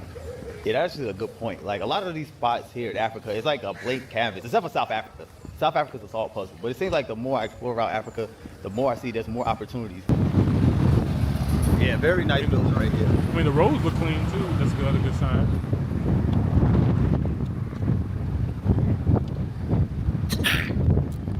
Bless you. Alright, so yeah, they got some nice structures here, but it looks like it's a cross between like beautiful building and then like a post-apocalyptic building. Like it looks like these buildings like they've been through before. No, he didn't. No, he didn't. Nah, he did. He did. Post-apocalyptic is hilarious. What the fuck? Oh yeah. But this building like is brand new, so you know we must be like in a luxury area where they're gentrifying this. Because if you look around, Stand out a lot. yeah, we stand out like sore thumbs. There's no hiding over here. Yeah, and there's no people really on the streets for some reason, and they're probably not used to people recording because everybody's looking crazy. Everybody looking at us. All right, so we've made it to the coastline. This Maybe that's where we need to be at. is very, very quiet here. We've been walking around for like a hot second. It's very nice over here though. Like, oh, that's probably where we need to be right there. That looks active. But yeah, it's very, very quiet over here. It kind of feels like there was a conflict and everybody fled the city. To enjoy the sunset, I guess. Yeah, it seems like they're doing a lot of construction over here. Oh, You 8 see hours trains in ago. the background, new Oh, construction shit. going up. There'll definitely be some early stage. Hola. No, primeiro dia aqui. Você sabe onde é todo mundo agora? Por exemplo, restaurante, na praia. Man, that's what I'm talking about. Nala. Okay, guys, so we're still on the coastline right now. And one thing I can tell you right away is you're definitely going to need Portuguese. Like, Austin has been using his Portuguese. He's actually nice at Portuguese. He's been talking to people. I have no idea what they've been talking about. I have no idea. I have no experience with Portuguese. But I did say hi to one young lady, and she replied in English. So there's probably hope for me. But the structure here is nice. I don't understand. It's it's so many nice places, but it's just like there's nobody That's a around. nice house. It's like little beach house, rent out for Airbnb, make some money. Like this is beautiful. Like just look at this area. And also they use Yango over here, which is absolutely the most useless rideshare app it is. Basically, I don't think their location sharing services work, so they never know where you're at. So you basically have to explain, like, I'm here. And when you're in a new city, it's useless trying to explain, I don't know the city, so where are you at? I don't know. So what do you want to do? And you just come to the standstill of not knowing. All right, shout out to Cyger. He said, that's a dark joke. When that was recent unrest in Mozambique where people were being killed. Hence why some Mozambique people fled to South Africa.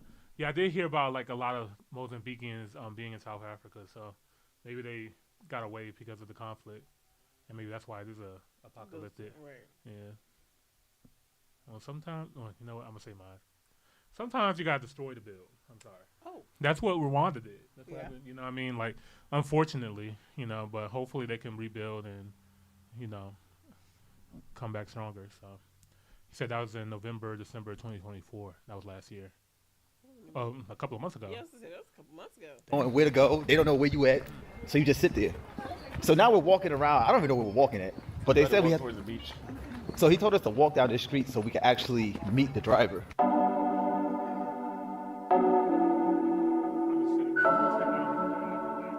Gotta stretch your legs. Alright, so we have made it to the waterfront, and what I'm seeing right now has me a little excited. We see some time. Actually, there's a bunch of people down there. Damn, bro, it's mad people down there. Anyway, I'm seeing a bunch of people down here. With the Yango app, it's the same thing that happened in Rwanda. The price that you see on the app is not the price you're gonna pay. So be prepared to negotiate, because as soon as we got out the car, it's supposed to be like 70. I don't even know what the Mozambican currency is called. I gotta find that out. Netical? Yeah. Supposed to be 70 Netical, but then he said, I need to go back. So it ended up being double the price. So be prepared to negotiate. But there's a ton of people out here on this boardwalk, on this waterfront, and it's actually like beautiful out here. If you look, yeah, it's very nice. This whole like landscape is pretty. Like this place could be a hidden gem. And Zambia and South Africa, East Africa. Unless you're talking about Rwanda. If you're talking about Rwanda, you're talking about trading off, having an occupied mind for doing nothing all day. So yeah, we're about to hit this spot, waterfront. It's a nice little restaurant. I'm really liking the infrastructure of Mozambique, yo. Like it could literally be.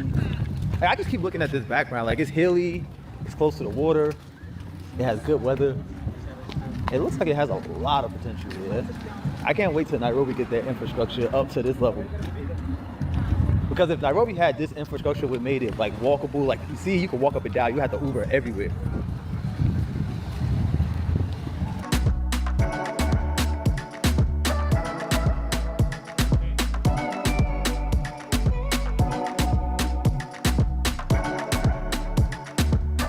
So I got me a Cuba Libre. It's basically a rum and coke. So the vibe right here, I just walked around the room. I'm liking the energy so far. It's not like people are not standoffish. Like it looks like people are open to socializing. So I have garlic cheese bread. I think we're about to hit another spot. Like this spot is cool. It seems like it feels like it's like a date spot. But I can tell you one thing. Damn, there's a lot of talent out here. There's a lot of talent out here so far. But we're gonna hit another spot. Most likely, we're probably gonna try to go get out tonight.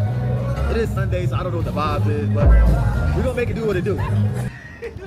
First night in Maputo, this is Mozambique, and this sunset is pretty right here. Very, very pretty.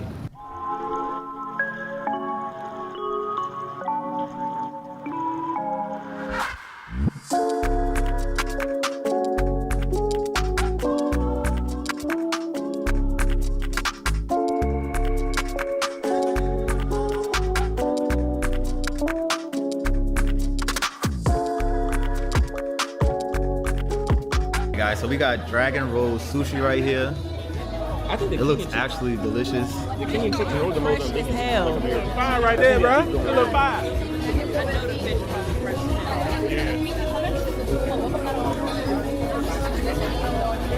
They speak Portuguese. All right, guys, I'm trying the cabrosca. Oh, I don't know. He didn't say nothing about it. But that spot kind of reminds me of the place I went to in Tanzania, in Dar es Salaam, like on the water, fresh seafood. They had sushi too. That drink looked like a dragon fruit drink. Yeah, that's what it looked like. Is it dragon fruit, Brad? Bro. It was just funny how you said it right. I also think it's funny how I said cabrosca. But yeah, it looks delicious. It's like a passion fruit. What is it? Vodka passion fruit? Yeah. And that's it. And the sugar. Yeah. Oh, they said she saw me on CNN. They said it's popular in Brazil.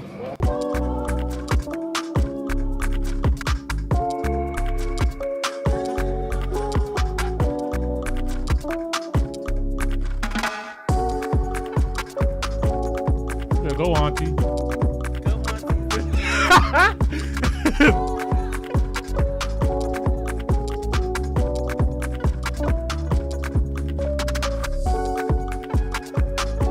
I want to know what kind of vibe were they listening to. Were they listening to Afrobeat out there or On My Piano?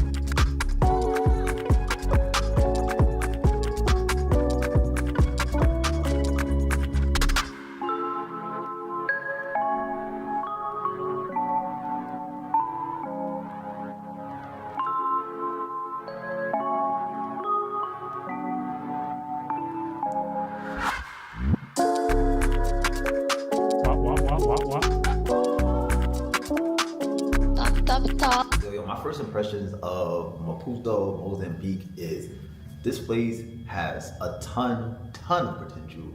The people so far are warm. Walking around the streets, you don't really see that many people. It kind of looks like a ghost town. But once you actually get to like the restaurants and the club and the lounges, you can see the people are warm, they're friendly. And I was surprised by how proficient English is here. I was expecting to come here and have nobody understand me. But it seems like people can seamlessly transition from English to Portuguese, even though they might not know a lot of English. Like I had a conversation with a lady, and for the beginning of the conversation, she was understanding what I was saying. But once we started getting more into like the nitty gritty, she's like, "Yeah, I don't understand what you're saying." Hey, so I just switched to like translator or something like that. At least she tried. But it seems like this place could literally be a hidden gem. Like the weather's amazing, the infrastructure is immaculate. I was kind of surprised, like coming from Nairobi to Maputo, I was expecting the infrastructure to be similar, but they really put some time into the infrastructure. Even though some of the buildings look like post-apocalyptic or dysphoria, post-apocalyptic, like it's been a war going on, the infrastructure is amazing. My bad talking over you. That's hilarious. So you got people in Spanish trying to Yeah. Oh my God. Like, English is a requirement. Never mind. Sorry. Green card. Oh, my bad. Anything. Damn. They'd be like, I have money. I'm like, hey, sorry, this is not El Salvador. not even that. Right? Yeah, not good to it. But yeah, man. This is interesting so far, man. Am I bad, guys? I know I'm moving around a lot, man. I'm in front of a computer screen for 10 hours a day, so my eyes be hurting and my legs be hurting, so I'm going to be getting up a lot during this episode. Let him live. I ain't going to lie. I'm going to be moving around We're going to get Monty a podium. Yeah, I'm going to get a podium for the episode sometimes, man. And he's going to preach to the Top Hill congregation. Yeah. I need to get some like blue light glasses or something like that. I had some. Yeah, absolutely. Oh, my God. I need to, like, I don't be trying to pay extra for the blue light, but I be needing it because I sit in front of a computer all day, too. Yeah. So I just be like, that's like, I have like 7 screens at home. Oh.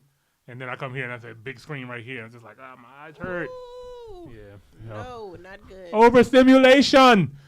But anyway, shout out to Bobby. Let me get back to what he was saying.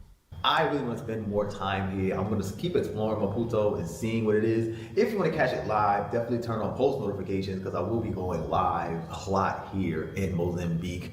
And I'm really excited. It's been a long time since I found the country. Like the first day, I'm super excited to like explore and learn more about it. So this is going to be a great trip and adventure through Mozambique.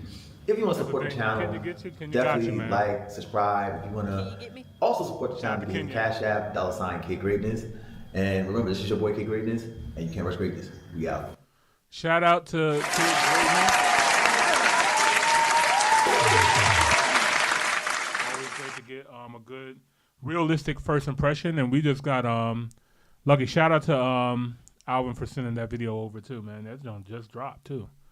Okay, I'm actually interested in Mozambique. It seems I like am too. Like this isn't a pleasant surprise. I'll say that. Yeah. For sure. I did not know what to expect with this joint, but this was dope, man. This was actually really, really dope. I've been to 3 African countries, so Kenya, Tanzania, Ghana, and this definitely looks like a different feel. It definitely looks more Caribbean or Latin American. It does. For sure. And like he said, it gives like a hidden gem. You don't really Yeah. hear people talk about Mozambique at all, if not Facts. like, a little bit. Yeah. So. For sure. All right, and I'm sure Austin's probably going to be coming out with a video on Mozambique as well too, so I'll keep my eye out for that as well. All right. Okay. I'm going to take a quick bathroom break. What time is it? Oh, we're making good time. Yeah, that's what I was thinking. We got 5 of them. I looked at that. I was like, all right. We got 5 of them big ones out. Yeah, okay. Let me see here. I low-key want to play some on my piano, man. Not the private school one, because that's the one that got us in trouble. Man. Y'all did not. Did I put it on here? Now I'm scared to actually put it on there.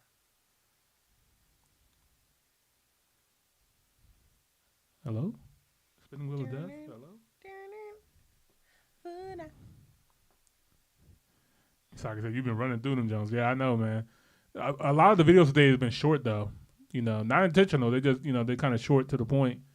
I appreciate that. That helps us put out more stuff and learn more stuff, too. So, let's see. He said there was a story that some were killed, that some escaped, but I don't know. Yeah, it seems like what's been going on in Mozambique has been kind of kept on the hush. You know what I mean? It's like not being really spoke about. Black privilege is insanely real in this country. That's crazy. I just opened up my Twitter and read that comment. Oh, wait, what? In what country? In America, apparently. Black privilege in this country? Here? They said, ¿Dónde está? because my boy Carmelo Anthony has been let free. Carmelo Anthony? You play for the Nuggets? No, not that one. Oh, okay. I'm sorry. I'm still big, bro. The teenager. Oh. Yeah. He put him in house arrest. I'm like, a win is a win. Hey, look, man. And the Pales are upset. Hey, yo, the Pales is crazy work. That is a The Pales. Yo, that is hilarious. Oh my god. All right, I'm gonna play this new Oxlade jump. That's Starker. Did you just list this one? Oh, shout out to Black Share. Black Share dropped his album. Oh, what? Okay. Shout out to Black Share. Shout out to Ghana, man. What's the name of the Oxlade song? Let's see.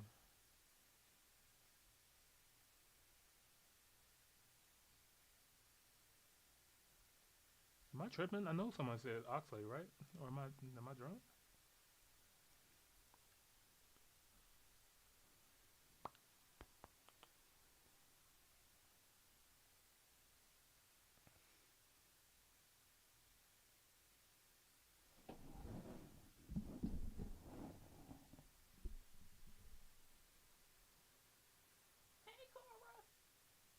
Oh, she came out? I would like her to come out. Oh, man. Come out, wherever, come out. She can stay there. All right. All right. She's pretty damn cool to me. Yeah, all right. All right, we'll be right back, man. Top.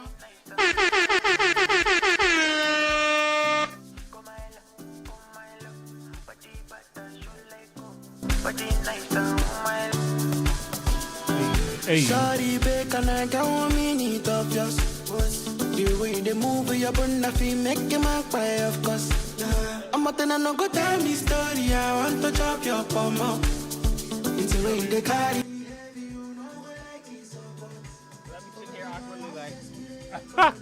They want to see you, Carver. They want to talk to you. I need to change all this stuff up too. Oh God, that's not my name no more. But yeah, if you ever want to, if you do want to go back on, you just hit main screen right here, and then this is the screen. This I'm gonna just show you. Doing the bamboozle. She be screaming like. Doing the bamboozle. Doing the bamboozle. You can switch back and forth to that. And you already know how to work it. Like if you want to change the song and stuff like that, I'll be right back. Okay.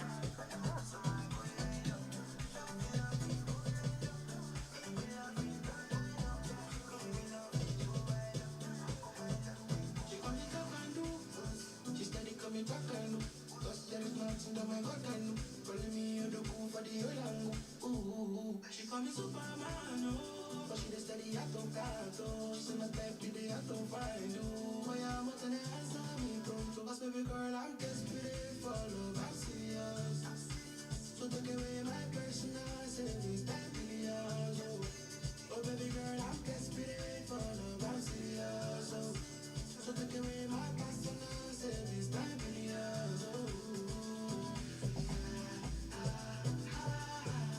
My doing is the bamboozle. Doing is the bamboozle. She be screaming like. My doing is the bamboozle. Doing is the bamboozle.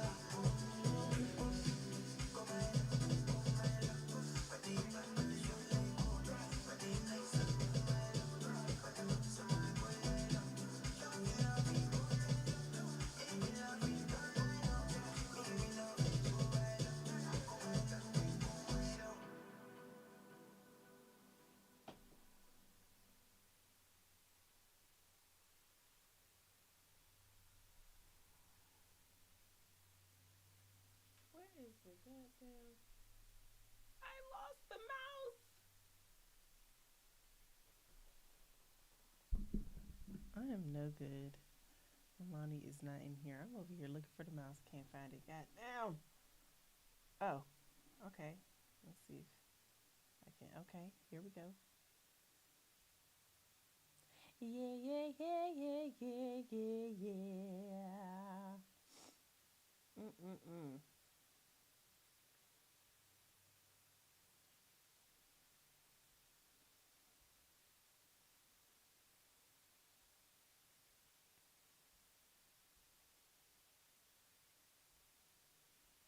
I'm trying so hard not to get us taken off. Stagger, I also would like to know what they listen to in Mozambique. So if y'all could put that in the comments. Hey, drop it in the comments. I don't know what song I want to play. Do. Okay, let me see if I can go down. I do not know how to work this computer, y'all. I am an old lady.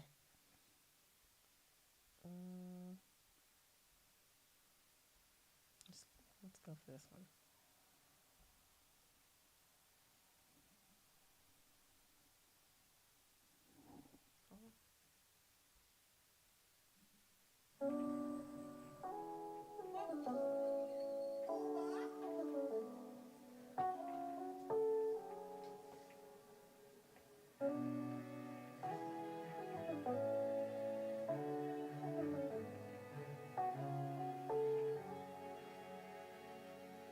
Fortunate to the day for your midnight thoughts. I go in your journey now. Nobody will see you when no go fall like crop. My beautiful ballerina. This is no ordinary fix. When I see you, I can look away. Let's conjugate and of your ways. Light it up, light it up, light it up. Step in that room and you just light it up. Life is short, we are just give me love. With any cost, any damn condition. See your affection, I waiting, I want. You did my prayer for church on Sunday. The holiday, me and you supposed to. Hallelujah, the way make you go, my love. Lolo.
We're still live? Oh, baby Angelina. Oh, see, like I said, top 5 songs in your playlist currently. What you got? See my body now they do me some way. Oh, baby Angelina. Promise you say this thing will last for a lifetime. Oh, baby Angelina.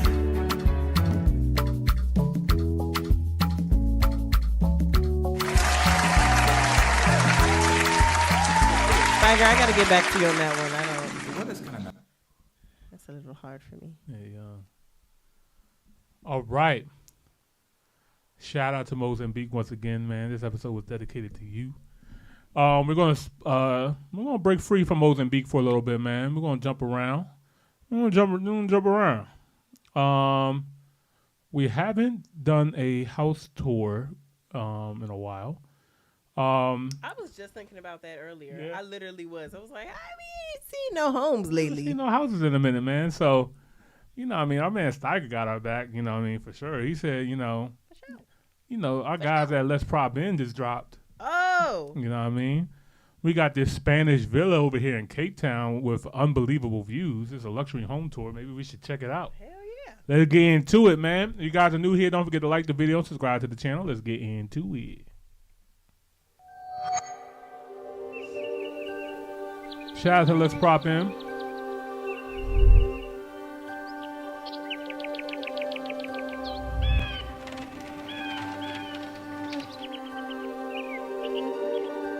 What's going on, everyone? Welcome back to another episode of Let's Prop In. If this is your first time on Let's Prop In, my name is Sbia. What we do on this channel is that we explore and showcase some of the most extraordinary properties in and around South Africa. Today, we're in the glorious Blatterkloof, Cape Town, looking at the stunning, one-of-a-kind Spanish inspired. Yeah, you know what? They had the whole cliff to themselves. What are we talking about right now, dog? That makes like house on the top of the hill like. That brings a whole new meaning to the word. Whole new meaning to it, man. What? What the fuck?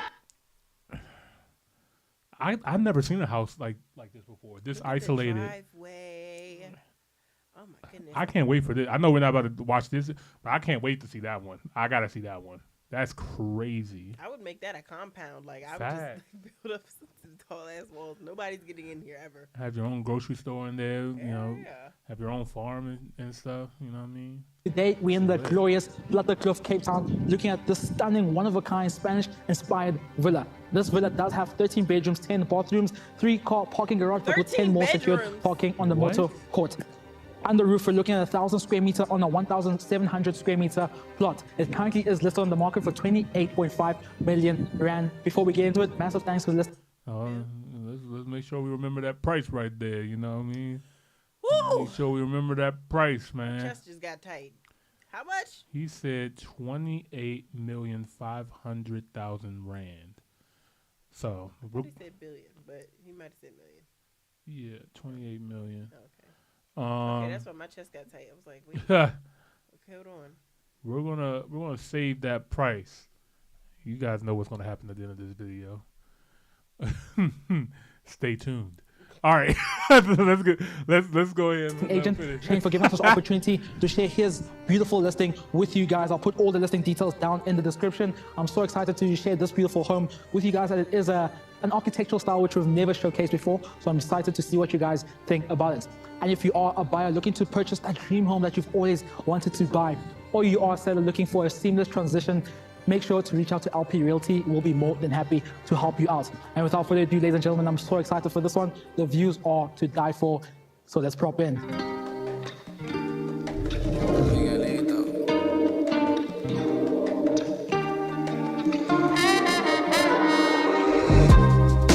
Luna de noche, canto por ti. Tú no respondes, luna te perdí.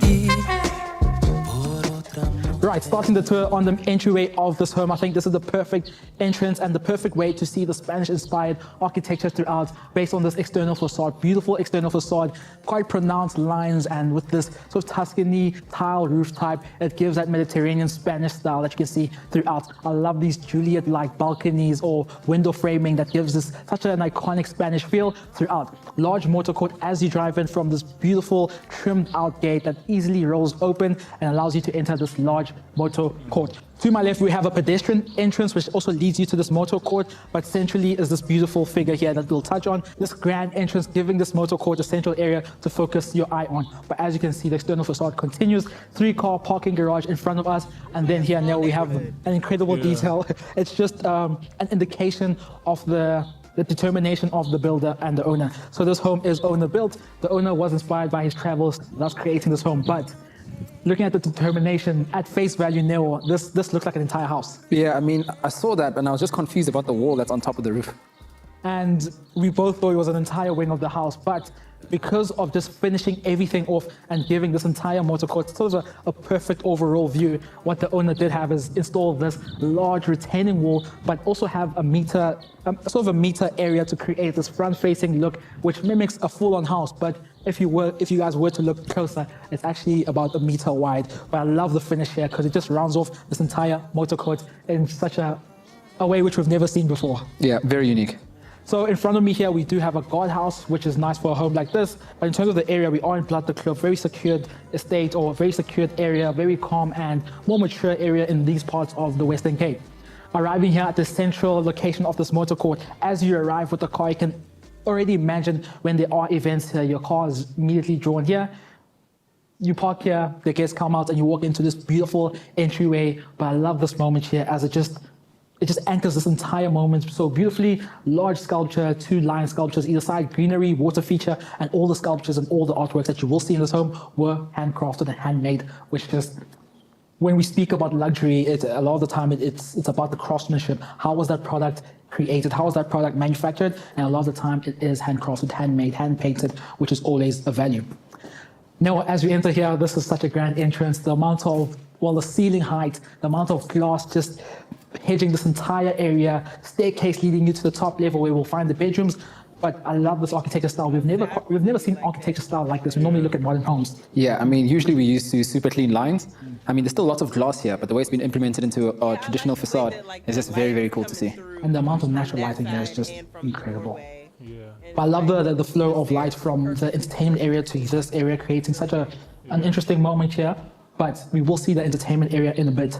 So flowing this side to the home, we do have entrance directly from the motor court all the way to this formal dining area. It looks like you're walking into like a piece here, introducing a moment where it's a console piece where you can put. What are those things called? Like a boutique hotel or something like that.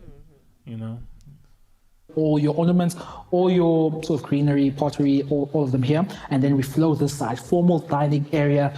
But I love you'll see it throughout this tour, you'll see a little bit of drips and bits of influences from the Spanish culture or the European culture overall.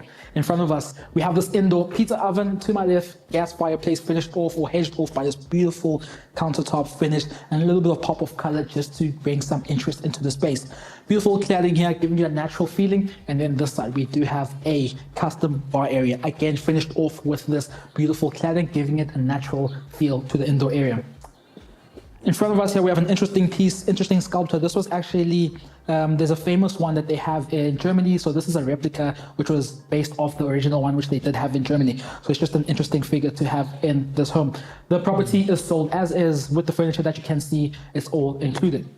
And as we come through this side, to my left, we have let's actually show people the garage area. Very neat garage area. As you can see, 3-car parking garage. In front of me, we have a storage room, which can easily be used as a laundry facility, as well as just a general storage room, as there is plenty of cabinetry space in and around this room. To my left, we have direct entrance or exit and entrance to the staircase, which leads you to the apartments above us, which we'll show you guys in a bit. This home is, the composition and the structure of this home is quite interesting. You do have the main home, which we're currently in and we're currently touring, but either side of this home is flanked by 4 sets or 2 sets of apartments to each side, the ground floor as well as the top floor. In front of us here, we're in the kitchen currently, beautifully finished countertop space, and then flows seamlessly onto the lounge area. But again, in terms of the European influence here, a lot of the time in European culture. Massive. Yeah. And I like that it's closed off. Like I know like a lot of like newer places. Even though it does, I'm not going to say it looks like super brand new, or maybe the build style isn't like super modern, but I like that the kitchen is closed off. Yeah, it's a classic look and feel. It's a little dark in there. That's what I was gonna say. I like brighter color. Right. I like more lighter things. So, Like, how much seasoning I'm putting on this chicken? bruh, I can barely see. But yeah, I like a much like a lighter tone color, but it's still. I mean, cool, I though. do like it though. Like it's like Yeah. sleek and sexy. It's just like when the daytime hours are, it's like I cooking breakfast or what? Right. It's a little dark in there. When they are entertaining guests, they have an open kitchen to be able to be serving people in and around the space. And flooring this side, further cabinetry space and a further extension of the kitchen. Beautiful finish to the countertop. Interesting detail and a nice natural detail to the backsplash, just to tie in the cabinet we've already seen. Open cabinetry work there, just to illustrate the glasses and crockery inside. I do feel like To my left, as we come this. Older crowd would appreciate the dark finishes. Yeah. Yeah, it's definitely a classic feel, and you can tell they're definitely going with that Spanish vibe in here and stuff like that. It's like it's still modern, but with a classic touch. So. Slide now, I'm not sure if the camera can capture this moment from indoor, but the views from here are just incredible. Your eye is immediately drawn there, and the amount of natural lighting it takes or brings into the indoor area is just phenomenal. Lounge area in front of me here, and here this is where more of the entertainment aspects of this home start and begin and flow onto the outdoor area, as we do have a bright area hedged by cladding again, and then a detail which we missed on our way in is this wine storage unit finished off with these beautiful details inside, and then we have a station here just to be serving people drinks in and around the space. This space easily flows onto the outdoor area through these beautiful floor-to-ceiling glass panels, sliding doors which just open up on a day where you are entertaining people. It's an easy transition from indoor to outdoor. Now that yard though. Oh wow. Coming up these staircases and arriving at the landing of the first floor. Behind me, I'm sure you guys can already see the views through these large picture windows, looking at the entertainment area, but also looking at the landscape behind us. I love the fact that Table Mountain today is looking like a silhouette, but on other days it's very clear. It's very rare, or a lot of people who aren't familiar from Cape Town or familiar of Cape Town, they really have this view of Table Mountain. A lot of the time it's from the Cape Town CBD area, the Atlantic seaboard. So having this view of Table Mountain is quite cool and interesting. Arriving at the landing here and going into this junior master bedroom, as you enter immediately, your eye is drawn to these beautiful views here. It's quite it's not a regular shaped room. It's a room which takes advantage of all the viewpoints. But as the sun starts setting now, you start to see these beautiful views of the entire landscape. The Tygerberg Nature Reserve in front of us, which is a green belt, which is a sort of peace of mind for you, as you know that you're never going to, or someone's never ever going to build in front of you. But these views are breathtaking. And I love the fact that this room is open plan. Behind you guys, we have the bathroom area. Interesting and very unique design. Oh, I will work at that desk. Oh yeah. And then it's like, it looks like almost all of the rooms have that like apartment like feel. Yeah. And that's a little close to the toilet. Oh, wait, a little close to the toilet. It's right there. Shoot. Wait, You're what? Fresh out. I did not even Woo! notice. I didn't even notice the toilet right there. Woo! Yo, to have a toilet right next to your workstation is crazy. But is it? It's like, I feel like there's a crowd for that. Yeah. Like people. You just who, take your work to the toilet, take your work to the it's like you don't gotta take no breaks. Or like, you know, people who like, what's the word? Game really hard. Oh, that's insane. They don't That's take wild. bathroom breaks often, if ever. You just So asking it's right there. You just asking for a mistake to happen. It's too close to comfort. I do love this open room though. I don't know. It's like, okay, is the toilet on the other side of that desk right there? Because I don't know if I'm okay with that. There ain't no closed off area. Yeah, that might I'd be crazy. Damned if anyone took a shit in my bedroom at that point. It's like, no. Yeah, that would be kind of crazy. don't even know if I would do that. Right. I mean, I guess they have a nice balcony, a nice window. You could just crack it open. Yeah, I don't know. That's the main thing that I'm thinking about. I'm like, yeah, it looks like it kind of looks like the room is a part of the balcony. It does look like that. And I also feel like maybe instead of a desk, like a TV. Yeah. Because I don't see a wall where that can go. Right. Maybe where the desk is. Yeah, that's what I was thinking. Like maybe like a little. Yeah. TV stand. But I kind of like. I'm a proponent now of like not having a TV in my room. Oh, for sure. Like yeah. I have a TV in my room and I don't even watch it at this point. But I'm so used to them being there. Like that's like a part of the decor for me as well. Right. But especially if like you're on vacation. Because I see like if for houses this big, I'm starting to really learn like mansions like this. I don't see myself living in. I see myself vacationing in. So like you would want to have a TV in this room for that purpose. But for somebody who's living in here, I don't know. But I do like the openness of it. You can tell it's a large room. The bed, I'm assuming, is a king. I'm assuming it's a king. The cameras be playing tricks. I'm curious, but I do like just all the open doors and windows and stuff like that. So yeah, I like that part of it. But let's see if this does look like it's the same room though, Carmen. It does look. Sharing beautiful cabinetry space here. This vanity is built from the ground, and then you have this beautiful basin here carved out from this beautiful rock chrome faucet here. And while you are here doing your thing, the views are just magical. Back to the landing and looking at the two other bedrooms on this side. First bedroom here, this bedroom also has beautiful views and beautiful framing of table mounted cabinetry work here. All the bedrooms on this level are en suite. To my left, this is the bathroom area, shower, bathtub, vanity, and water closet. Full bathroom in all the bedrooms. And as we head down here, wet bar, which leads us to this large bedroom here. This bedroom slightly more unique. Bedroom area, beautiful sliding doors. To my left, built-in cabinetry space, bathroom set up there. But then the special feature here, you have an additional space where you can have a study, you can have a lounge room, you can have a pajama lounge attached to this room, which as sometimes when you do have kids, you want them to have an additional space other than their primary bedroom. So let's go to the other side where we'll see the main bedroom.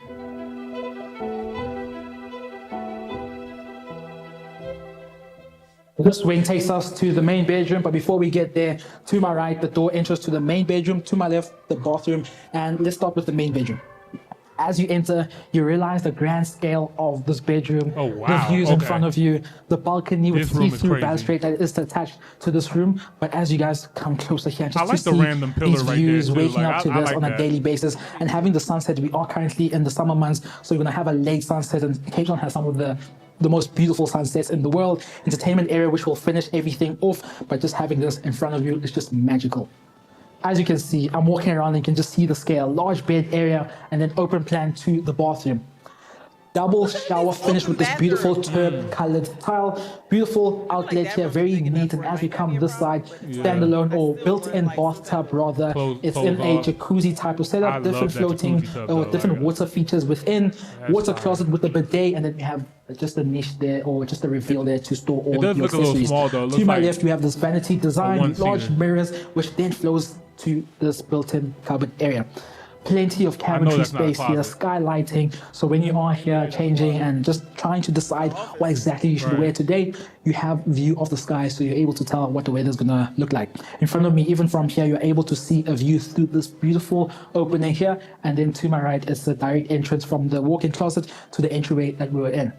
So back to the entryway and on to the second bedroom. Through this door, we're greeted by this bathroom area, shower, and all your facilities. But then we have the last bedroom on this floor. This bedroom has direct views to the front side of the house, where we did have the motor court as well as the entry gate. That was it for this level, for these bedrooms. Now we're going to look at the apartments. I think this one is the master. Arriving at this first apartment. So this home, as I've mentioned, that the composition of this home is that we have the main bedroom or the main home, which we've just toured, and either side is flanked by two sets of two apartments. This apartment is called Blowberg, and below us, which is a mirror image of this exact apartment, is called Table View. And the main purpose of these apartments is that they are used as guest houses, and then in terms of Airbnb, it works really well from an investment perspective. We have the numbers in terms of what that looks like, so anyone that is interested, make sure to reach out. We'll be more than happy to share what the numbers of this investment looks like. Entering this first bedroom, you have a beautiful view of this mountain area, the greenery, the green belt, and waking up here, having this view is just such a refreshing view to have, as well as this balcony that you have outside. As I mentioned, Table View or the apartment below is just a mirror image of this. It's just situated downstairs. Two bedrooms, another bedroom this side, lounge area, fireplace, TV in front of you, and then we have an entire kitchen fitted that side. Just to show you guys a very cool detail on what this room has to offer. As a guest, this is just magical. Coming outside here and just having these breathtaking views and just having this private setting here, it's just so phenomenal. As you come this side, balcony, beautiful breeze, homes this side, and then you have this greenery, garden hedging this entire area. you could probably chill here the entire day. Yeah, I mean, this might just be the most serene part of the home because you're all the way at the back and you have the view of this green belt and the hill here at the back. It's very beautiful. You can actually take a holiday away from the main house by coming to the apartment, which is just, and as an amenity, it's something that we've never seen before. So going to the other side, we will see the last apartments. Back to the ground floor and looking at the last apartments, but before we get there, we're back at the ground floor. This is more of the communal area or the reception area where when guests are here, they're able to have their breakfast or morning lunches here, which allows them to have these beautiful views of the mountain area. So back towards you guys, this is the reception area and the secondary entrance to this home. And as we arrive here, first bedroom to my right, to my left, we have a bathroom unit, full bathroom with your shower as well as laundry facilities. And as you arrive here, this is the lounge area, dining as well as the kitchen to my left. Beautiful view, natural lighting blessing this entire area. And then to my right, we have the second bedroom, in front of me, third and final bedroom. But the views is something that my eyes always drawn to. In these units and all the apartments, we do have aircon units. And below us, we have the final suite, which is called the honeymoon suite, the main suite. Finishing off the tour with this entertainment area, the pool area in front of us. This is just the perfect area to be viewing this beautiful Table Mountain. Currently, the tablecloth is currently going over Table Mountain, which we'll see in a second or two. But looking at the external facade, again, the Spanish-inspired villa behind me, or in front of me rather, when the sun is a bit harsh. Like today, there's an area there where you can pause, relax, and just drink in everything in front of you. Heated pool in front of me, but I love the shape of this pool. Again, inspired by the European architecture. To my left, outdoor dining, and then around me, either side, lounges. I love the fact that it is hedged off by this greenery, giving this place a sense of privacy.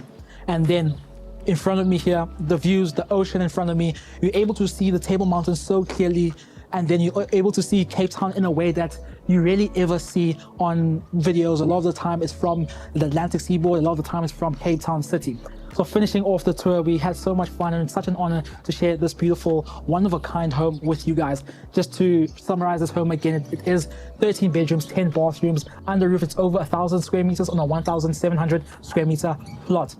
If you are interested in this property, make sure to reach out. And before we get out of here, massive thanks to the listing agent Shane for giving us the opportunity to share his listing with you guys. All the details, as always, will be down in the description. Now, by the time we post this video, how many subscribers do you think we'll have by then? I mean, I want 100,000. That's all I'll ask. Y'all deserve That's all that matters, 100,000 hopefully, but I'm very sure by the time we post this video, we will be by 100,000 subscribers. As always, we appreciate you guys. Keep on commenting down below and letting us know which areas you guys would like us to tour next. From ourselves at Let's Prop In to you guys, we'll see you on the next one. Enjoy the views. Take care. Yes, sir. Let's Prop In always does a fantastic job Very, in showing how beautiful and luxurious the bedrooms, properties are. Talking about the details. I love it. I love it. Yeah, it's refreshing. They're amazing, man. Shout out to Sabia. Great video per usual. Cape Town it's just a whole nother world, man. It's so beautiful out there, and it's cool to see a different kind of design home than what you will probably see in the rest of this neighborhood as well too. Like this. I feel like a lot of Cape Town properties are like super modern. Yeah, for sure. Like they all had their different style and uniqueness. Like this is where we found the rock at. And, yes. You know what I mean? Like this is these people here are super creative. Rock.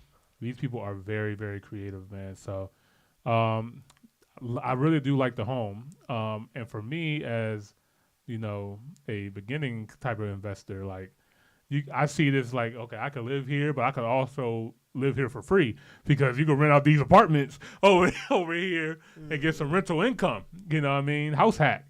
That's a vibe to me. Living for free. But yeah, this is dope, man. This is a lot of property.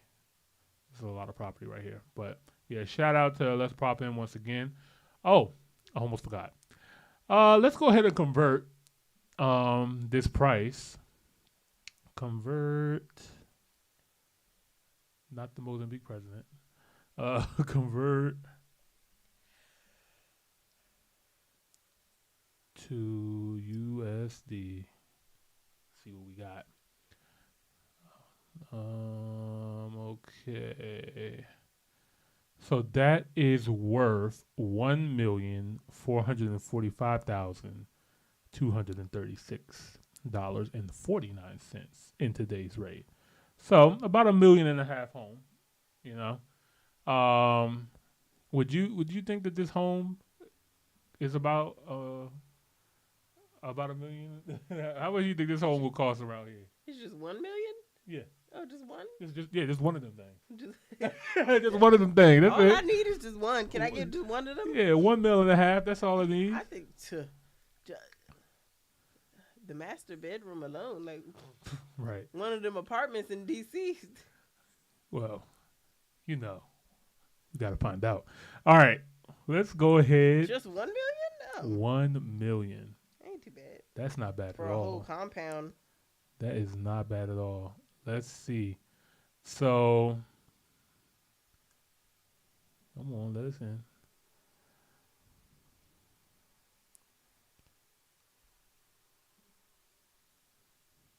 Okay. He said maybe 3.5 million. Yeah, that sounds more about right. That's actually a steal now I'm thinking about it even more. All right. We're going to start in DC.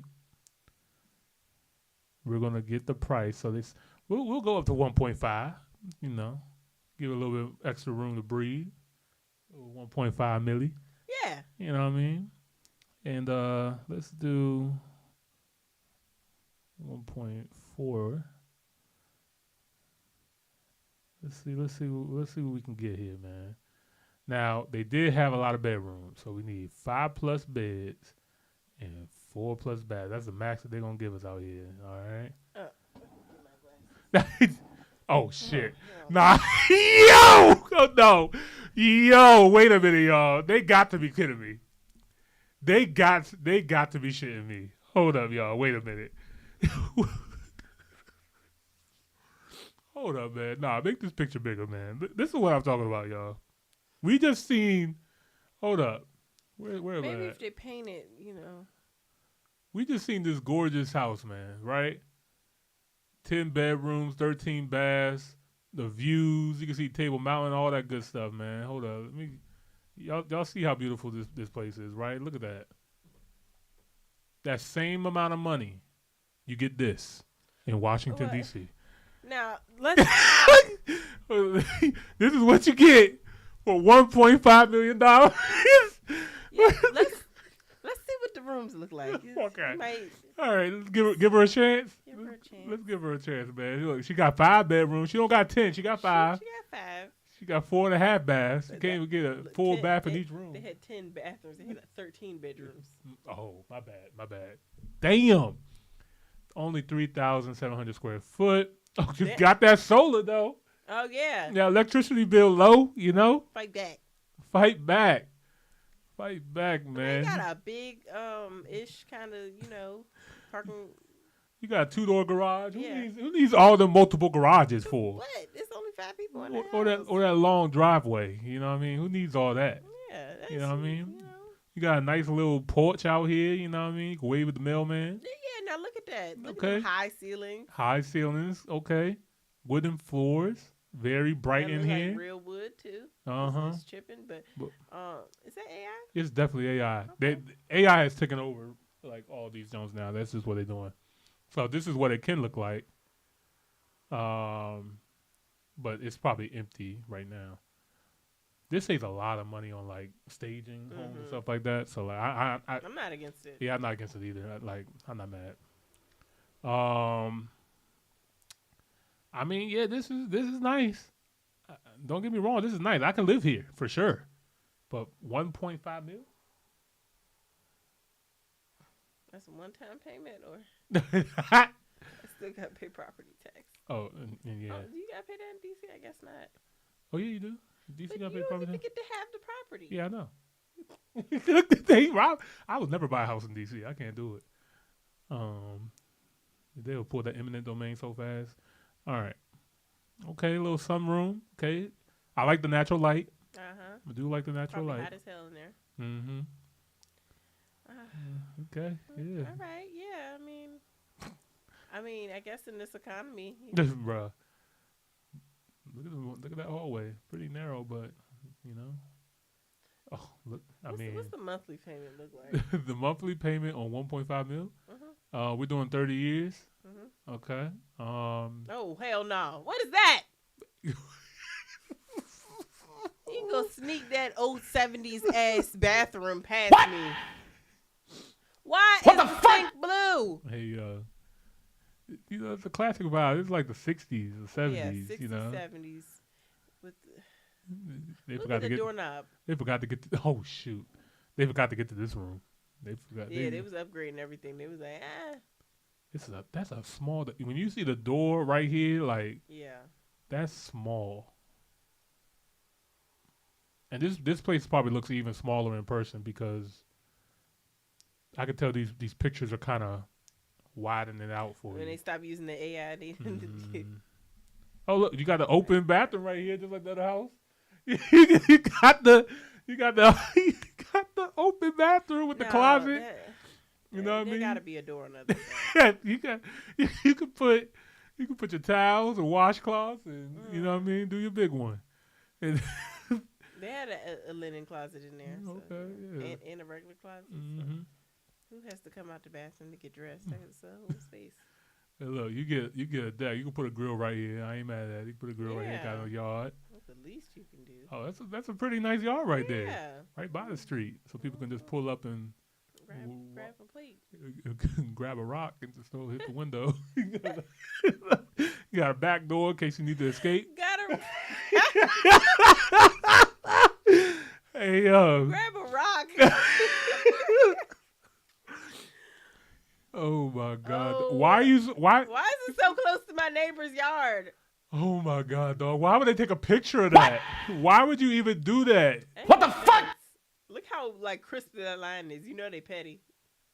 Right? Hey, young, they are petty.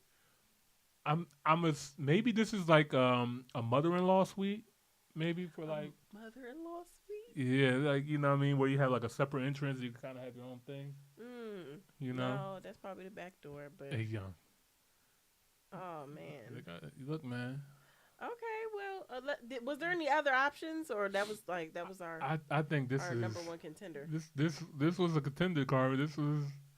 I mean, we can see what else we got, but I don't know if we'll be able to fight against this jump. You said the payment, so estimated around $9,000 a month. You know what I mean? If you got really good credit. What? And you have 30% down. I guess if five people are in them 5 bedrooms. Yeah, you got to put money down too for that too. Don't forget that. What schools is over here? Jackson Reed. Oh, this is okay.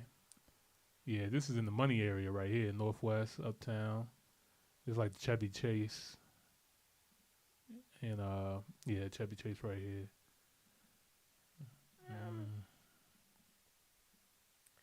You still paying $2 million if you roommate? Hey, look, man. Let's just go ahead and get out of here. Let's see what else. Oh, don't forget you got to put $300,000 down to get that payment too. By the way, I've seen houses that we can get for $300,000. Let's see what happens if you don't put no money down. That's how much it is with no money down. $12,381 a month. I got $20. And don't forget about the upkeep as well too. You know what I mean? You got to upkeep that yard. You know what I mean? What did they say the property tax was on there? Property tax. Oof. $770 a month for some damn property tax. Okay. No HOA though. You can do what you want with it. You can paint it purple. Okay. You can paint it purple if you want. Look, man. Come to DC. Who needs to go to Cape Town? What's in Maryland? Okay, let me see. Let's go to Maryland. Okay, we got that one got 8 beds. This one right here? Yeah. It's a duplex, ain't it? Hold up, man. Where are the 8 beds? Nah, man, they got it. This is hilarious. This is funny to me. And maybe all 3 of the Oh, you got wires sticking out of your house, man, for $1.5 million. Yeah, wow. This is kind of like no fiber optics. Yo, this is insane. Look at that little ass fence. What's that gonna do? What you gonna do with that? It don't even wrap around. What is that there for? What is that there for? Just in case your dog gotta use the bathroom, you don't want people seeing them shit. Just a little privacy. This looks like a corner store. It got look at the barbed wire on the fence, Carmen. I'm not paying $1.5 million to have barbed wire on my fence, on my window. Oh Yeah, the inside's nice. Yeah, but the outside. Maybe it's a deterrent. Make it look like ain't nothing in here. Ain't nothing up in Ain't here. nothing in here. Don't even worry about it. Nothing to see here. Nothing to see here. Oh hell no! Oh man! Like you step out on that porch, you gonna fall through. Fall right through that down. You know what's so funny? This looks so familiar. I feel like I've been to an Airbnb party here. Oh, for real? Yes. Probably like years ago. Nah, this is definitely lit for the parties. Airbnb vibe. What is it? Northeast Providence Street? I think I have. Like I recognize the backyard. Where is this at?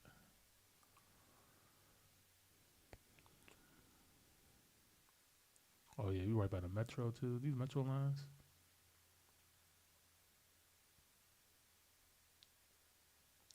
Oh yeah, right by right by Union Market. Oh yeah. I was about to say something. I can't say it. Yeah, I can't say it. But yeah, you right by Gallaudet. You know. Shout out to Gallaudet. Trinidad, land of the dreads. Trinidad. You know what I mean? Trinidad is getting gentrified right now. I ain't gonna lie. Tell me about y'all about right around the corner. For real? Yeah, and then you got 8th Street down here. I do like 8th Street, but you got 8th Street, Union Market. Okay. All right. Yeah, man. Happy City. Your house will be getting broken into. Yeah, for absolute facts. But yeah, 1.5 million, bro. That's hilarious. So yeah, you can go with this. Or you can go with that, man. I'm going with that. This is insane for 1.5 million. He got it. Did I get the number wrong? Did I miss a decimal point? I got to, right? That's insane. All right. Shout out to Let's Prop In once again. Fire. You know, it's always that last part that gets my spirits down just a little. Just kills my dreams just a little. Just a little bit, man. Look. Just kills the American dream just a wee bit. Right. Save this for another time. Save this for another time. Save this. All right. Come down to 2. So we're going. We can see Afro Think Tank, or we can see why we're moving to Ethiopia. Afro Think Tank. Let's get to it. All right.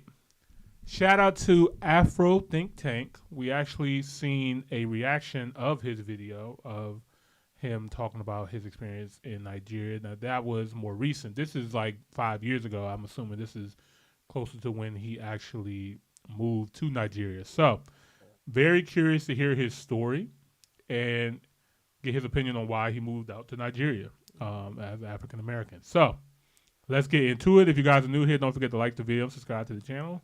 Greatly appreciate it. Let's get into it. Guys, to my second lane. Let me put this on here like this. I don't know how to do this thing. I'm gonna take you to my second lane. My hair's a mess, but I don't care. Who cares, right? Who cares about my hair? It's not important. Okay, but here's the thing, y'all. The experiences I've had in Africa, it's amazing actually. These people are the kindest people you'll ever meet. And for all the African Americans who, here's the thing, yo. What we consider African American culture, right? African American culture, uniquely African American, right? Something that we think we have invented or created. I'm talking about down to the food, down to the way we are with our families, the way we dance, music. I'm talking every little aspect that we believe is African American. This identity we have created for ourselves. It's not African American, and we did not invent it. It's African. It's West African. Well, now hold on. It's Central African. It's not everything. Example. Not everything. What you think? Because niggas made hip hop. So Quincy Jones, this is crazy you say that. Matter of fact, I'm gonna see if I can find the clip. Before I just say it. Shout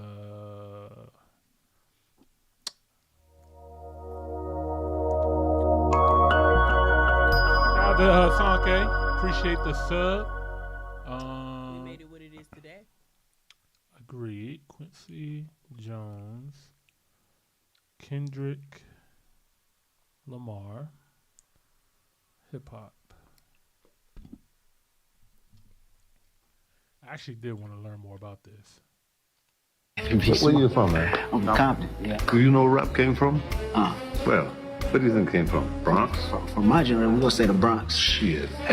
It came from Mbongi. It came from Africa. But they don't know their history, man. And it's very damaging, I think. You get to where you're going easy if you know what happened before you. Now a little bit relaxed, kind of like. A little bit relaxed. I'm relaxed. How was the energy like working on the Thriller album? What was that like in the studio? You can imagine. We went to 800 songs because I learned 50 years ago that a great song could make the worst singer a star. And a bad song cannot be saved by the 3 best singers in the world. Wow. So we went through 800 from Michael. We got a great singer here. You get a great song, it's over. What you think is the biggest difference from then I think that the basic elements of music was more important before. The music? Yo, shit, yeah. It's funny because I was inspired by Back on the Block without even knowing, combining hip-hop. Oh, great. And jazz, and you was the first to do it. It's exciting though, man. It's been almost 70 years for me in the business, man. I just love it. What would you say to my generation? You don't go for money or fame. Because if you do your shit that moves you, it's going to happen. All right. I don't know why Drake tried to pick a fight with this man. He's over here talking to Quincy fucking Jones. Anyway, so Quincy Jones said that rap started in South Africa, a tribe in South Africa. Let me see, rap.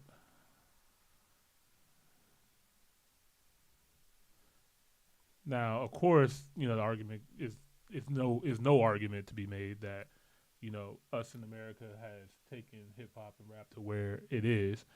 So this is what AI is saying. Let's see what it says. While hip hop originated in the Bronx in the 1970s, rap did not originate in South Africa, but it did find a strong foothold there and developed its own distinct sound. South Africa hip hop, including rap, emerged in the 1980s and 1990s, influenced by the broader global movement, but also shaped by the specific social and political context of the country. Early South African hip hop artists like Sinyaka Kinka, Prophets of the City, and Black Noise played a crucial role. Let's see. I know I'm jumping all over the place, but rap music is from South Africa, not New York City. It's from the Norsa community in South Africa. Now the name of the performance or the person who does this is called Mbongi, which means a praise poet. It started from the 18th century. Now the role of the Mbongi is that they arrive before the king during ceremonial events and deliver praise poetry using rhymes, metaphors, and similes whilst the king walks in and sit down. These people could also communicate with the ancestors using the same Mbongi. Now as time went on, it became more than a praise poetry. They could use it to criticize community problems and anything that was trending in the community. They would use all sorts of suggestive languages and even outrageous statements that a normal Northern man could not use. So it became something that the people resorted to, just because you could speak your mind and go scot-free. It only came to the New York in the 1970s, where the DJs would do the same thing, doing block parties. Where you from, man? I'm from Compton, yeah. Do you know where rap came from? Well, where do you think it came from? Bronx? From my generation, we're going to say the Bronx. It came from Mbongi. It came from Africa. But they don't know their history, man. And it's very damaging, I think. All right. I respectfully didn't give fuck with that old man had to say. To be 1000% honest with you, because guess what? When it was called rap, when it was named that, it was named that here in America. Right. So that therefore we made that. Okay. Yeah. So whatever version of that you just tried to, they just tried to say that they made, you called it whatever the hell you called it, because rap is what we made. I want to know. I want to actually hear some praise poetry. I bet you won't find it. I bet you won't find it. I mean, we're talking the 18th century. Exactly. So there's no way. But like, so you cannot sit there and take ownership of something that we don't even have. We just have your word of mouth to say in poetry. Wasn't poetry always music? It wasn't rap. Well, I think what Quincy is actually talking to is that there's something within us in our DNA that keeps channeling itself back to our homeland. Not true. Yeah. Which is true. I'll give you another example too. But yeah. But Mhm. let us have our shit. Like, I- stop trying to make everything Well- like everything that Black Americans have created and made always gets watered down by somebody else's like trying to like, well, we did this first or we Right. did like no nigga. Well, but this is the thing. I What don't, we know as rap today was Yeah. created by Black Americans. right, but I don't look at the Kosa people as them separate from us. I look them as being a part of them. You know, But and this is another thing too. Did you notice? Do you notice like in our community, right? Like, and I know a lot of Africans don't know this, but in Black churches where people will speak in tongues and stuff like that, like that's directly something that West African tribes, like some West African tribes used to do. Like is they speak do in tongues. church. Like, yeah, it's like how they call unto their ancestors and stuff like that. And 60% of the people speaking in tongues in church today are babbling. They don't even. They're not. They're not bad, but the ones who actually are, there was a woman. She was an African lady. I forgot the name. I forgot where she's from in Africa, but she came to America, went to a church, heard people speaking in tongues, and she can actually interpret what they were saying in her native tongue, in her native language. So she's just like, you guys are saying that you're, you know, praising God and speaking in tongues, but like you're actually saying real words from a language of my native people. So like I just find it like it's crazy how no matter like what has happened to us, like we still are connected. It's how I see it. You know what I mean? But I get what you're saying as well too, where like, hey, we have established our own culture because we were forced to, and we have this and stuff like that. I feel like culture is always influenced from somewhere. You know what I mean? She's like, fuck all that shit you talking about. But I just feel like it's going to be influenced from somewhere. Like even DC, like us having go-go music, the Congos literally came from Congo drums, who literally came from the Congo. Well, before we hop all the way to the Congo, it was Mhm. more like a Louisiana thing Mhm. that like got transferred up here, and then we kind of went from there. Mhm. But yes, Mhm. I get that. Yeah. But The banjo, you know, that they also said country music was started in Africa as well too. The banjo is an African instrument that they stole, and they. I mean, that's kind of their shit. Which They still hick took the banjo and was like, I am a singer. Oh my god. Oh man. Let's see what the comments are saying. Steiger said that X clicking is putting me off, but it's maybe that's enough. Okay, modern rap called hip hop is a genre of what Bronx is made. LMAO, nah, hip hop was created by African Americans. I say this as a South African, give credit where it's due. And Bongay are not rappers. I always said they're gonna snap. Steiger said, yeah, I'm also so confused, but maybe there's a difference between hip hop and rap. I don't know. I know our people are known for the praise poetry, and we've heard those genres like Maswako, with some parts of Koweïto back then fall under MCing. Yeah, rapping is just more of like the style, like the lyrics, right? Like the style of rapping. Hip hop is the overall broad genre. Like you can have R&B singers like be like kind of hip, like have a hip hop style. You know what I mean? Like hip hop is you have different kind of styles of hip hop, but rapping is rapping.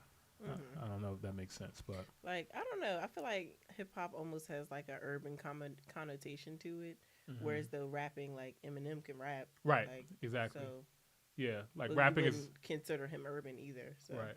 Rap is like literally the verb, the action of rapping, and hip hop is like the culture of like hip hop is more than just rap. It's DJing, it's breakdancing, it's graffiti. You know what I mean? So like it's hip hop is that broader genre, and rap is just a part of hip hop. But yeah. All right, Afro Think Tank. Thank you for the conversation. Let's get back to it.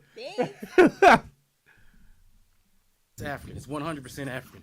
We just don't know it because we don't know our history. Because in history class, we were taught that, you know, our history started with slavery, and then we had the civil rights, and now we're here. right? That's what we were taught. That's just not true. Not true at all, okay? There's a reason why they don't want us to know who we are. There's a reason why they don't want us to know, our history, all right?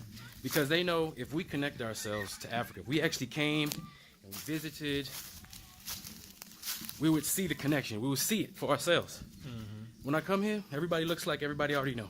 Mm-hmm. Everybody looks the same, okay? Their culture is exactly the same. Eat the same foods that we eat. Bye-bye. Look at them. Look at the cute kids. They're so cute. And a nice lady. You see? So, yes, yes, thank you. So, look at the kids playing on my gate. Look at I think he's naked. Yeah, don't show the kids. Don't show them. I'm walking to my other land now. No, he's good. I'm telling you, there's a reason why they don't want us to come here. All right? Us African Americans, if we came here with all that money we got, trillions of dollars of economic power, because it's all about the economy. It ain't about nothing else. All right? It's all about the economy. Where that kid at behind you, though? Okay. They have everything here. Everything we need. They have the culture.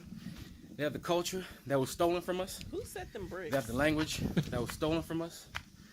They have it. It's here. It's available to be had. You understand?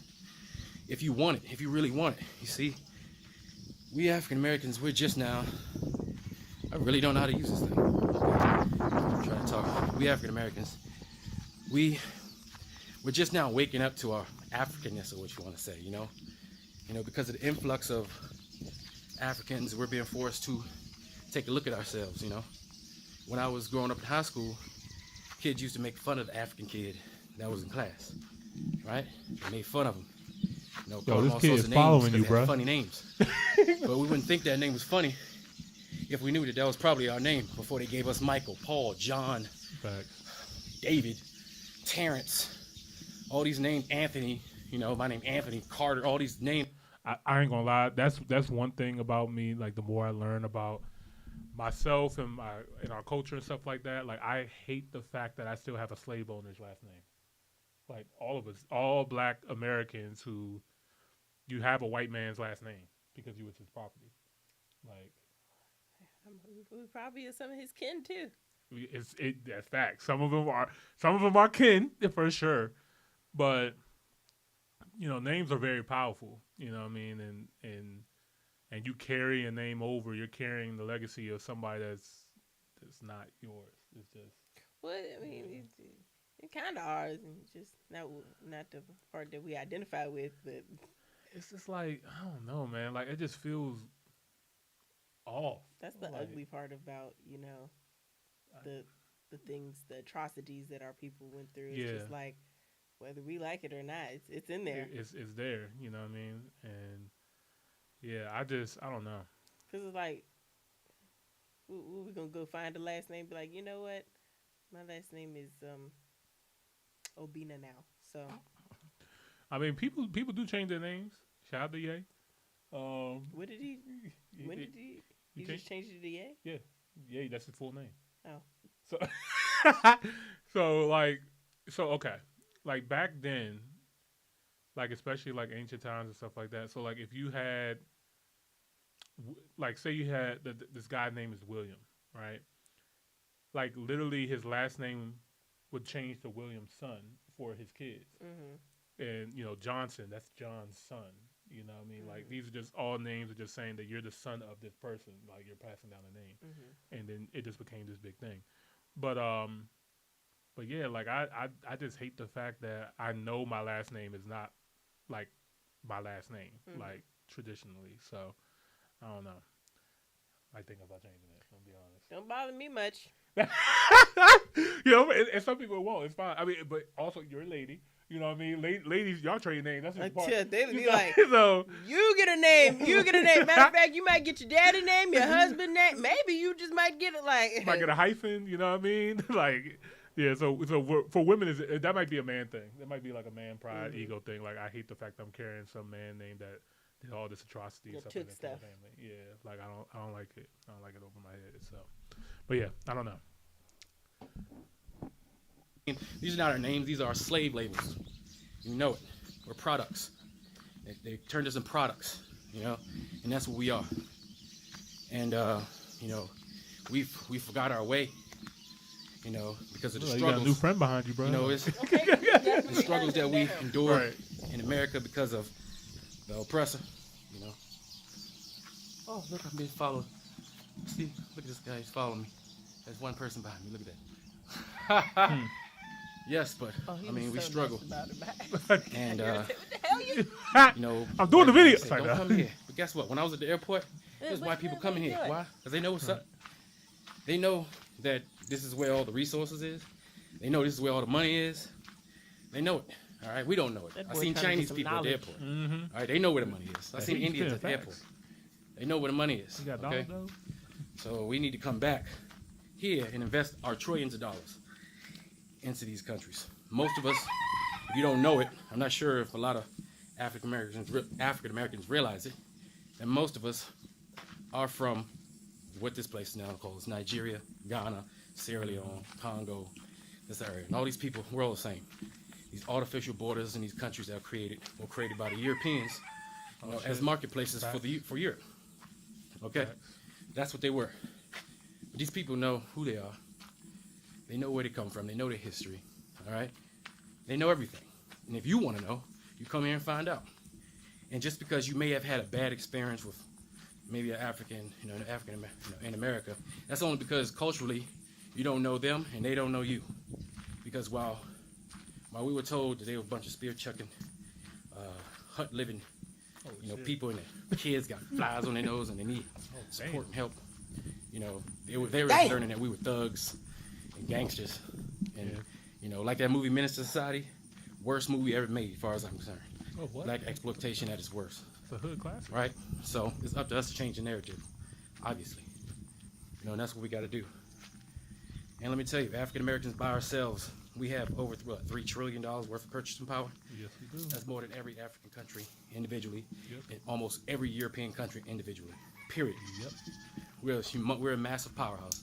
And we just need to take our money. And we give all our money to white people. And bring it over here. They have the culture, we have the money.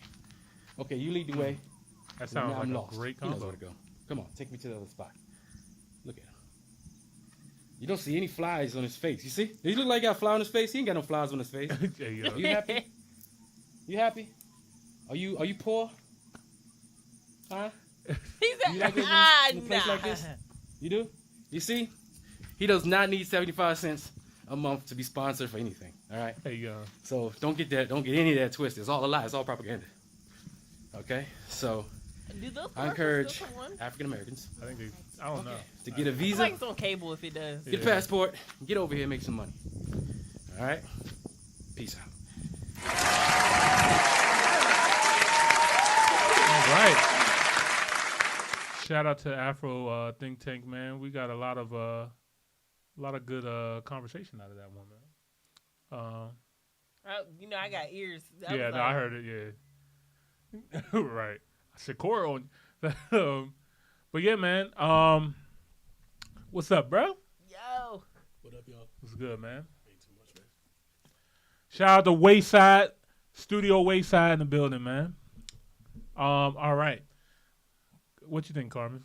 Final thoughts? I think that first of all, I like all of his videos, and that he not goes out his way, but he definitely takes time to show even that he's not in a major city in Africa, and that's not the only way to go. It's like, oh, you gotta move to a big city with everything's modern and it's cheaper, and no, he's in the countryside with the people, showing his everyday life, no glitz, no glam, and he's like, I'm still happy and I'm not content. This is good for me. Yeah, no, I like the fact that you mentioned that. Yeah, this is showing a completely different side. And this could make a lot of people happy as well too. Living off of your land, owning property, having plenty of food, and that you can just grow. You know what I mean? I know that air probably smells great out there. Okay. And then just being around genuine, nice, warm people. You know what I mean? Friendly people and stuff. So I'm sure they probably look after each other and stuff like that. This is what. Do y'all deal with pollen really bad out there, or is that just here? That's a great question. I don't know. What about that pollen? Y'all got pollen out there? Y'all got bad allergies or like like I know y'all got pollen, but is it a detriment to your health? Yeah. I don't know. Let's see. I'm definitely interested in seeing more of his content because we don't get to see this side. I agree. Of this kind of content much. And it's a very thin line between seeing like the countryside content and that they're not like regressing back to like the huts and stuff like that. So I like that he's showing, that countryside does not equal poor. Right, exactly. Yeah, exactly. Well said. Shout out to Afro Think Tank once again. We are definitely subscribed and like the video for sure. Let us know what other videos you guys want us to see from him. I know he has a bunch of them. I just like it. He's authentic. You can tell he's authentic. He's real. He's telling the truth, man. We are a $3 trillion spending power, and we choose to spend it on a lot of bullshit, unfortunately, where other groups tend to invest it. So I do want to be a part of breaking that curse and cycle and invest it. And why not invest it with our people and the people who want to welcome us home? They have the land, they have the opportunity, we have the funds. It's just a great partnership at the end of the day. So let's get to it. But yeah, man, another round of applause.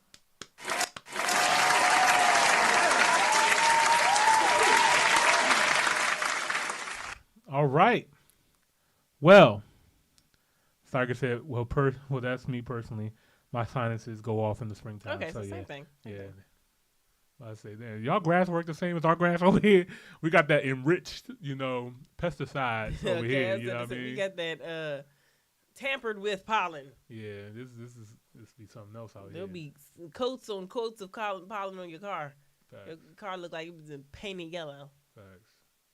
And then it can rain, it'll look the same way after the rain. It's just a whole new layer.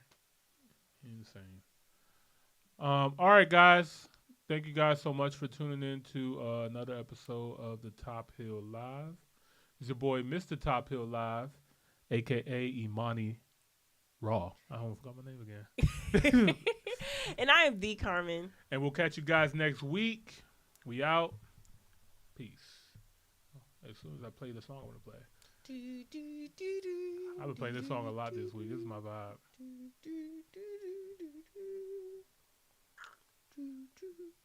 This might go down as like one of the greatest songs ever created. I ain't gonna lie. This is probably my top 5. The blackness. Hey. Keep on. Hey.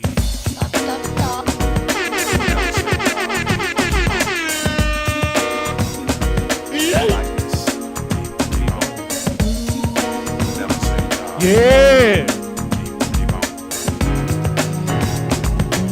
My mama gonna like this one.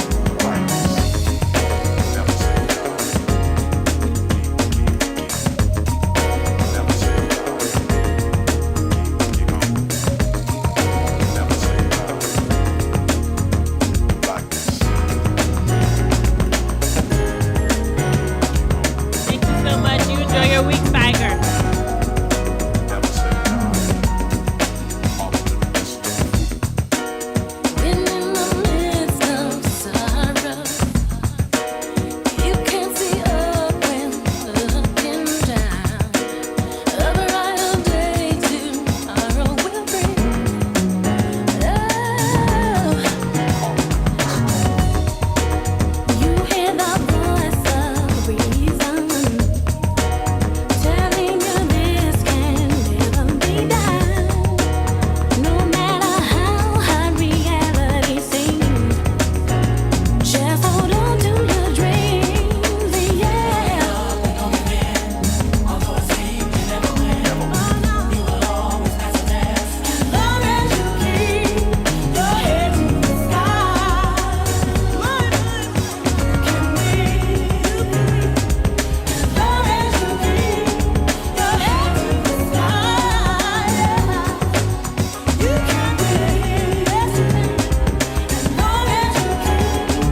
Yeah, Africa. Do y'all know we had soul like this?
Whoever's in the studio like, yo, we got one.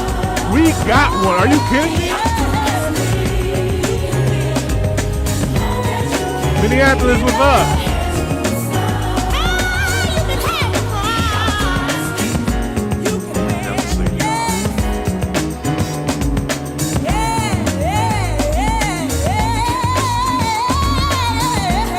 Shout out to Steiger, shout out to Alvin. Appreciate you guys always.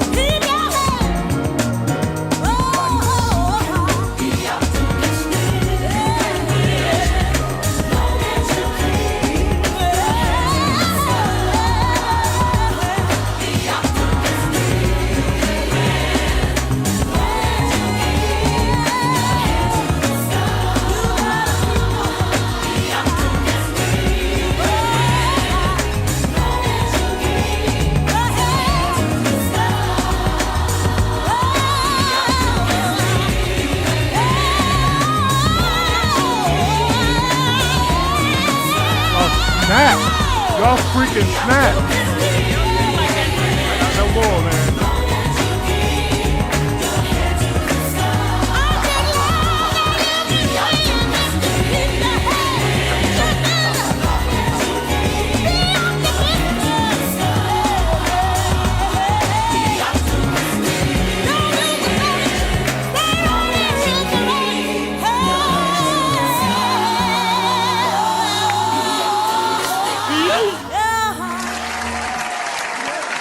Lord.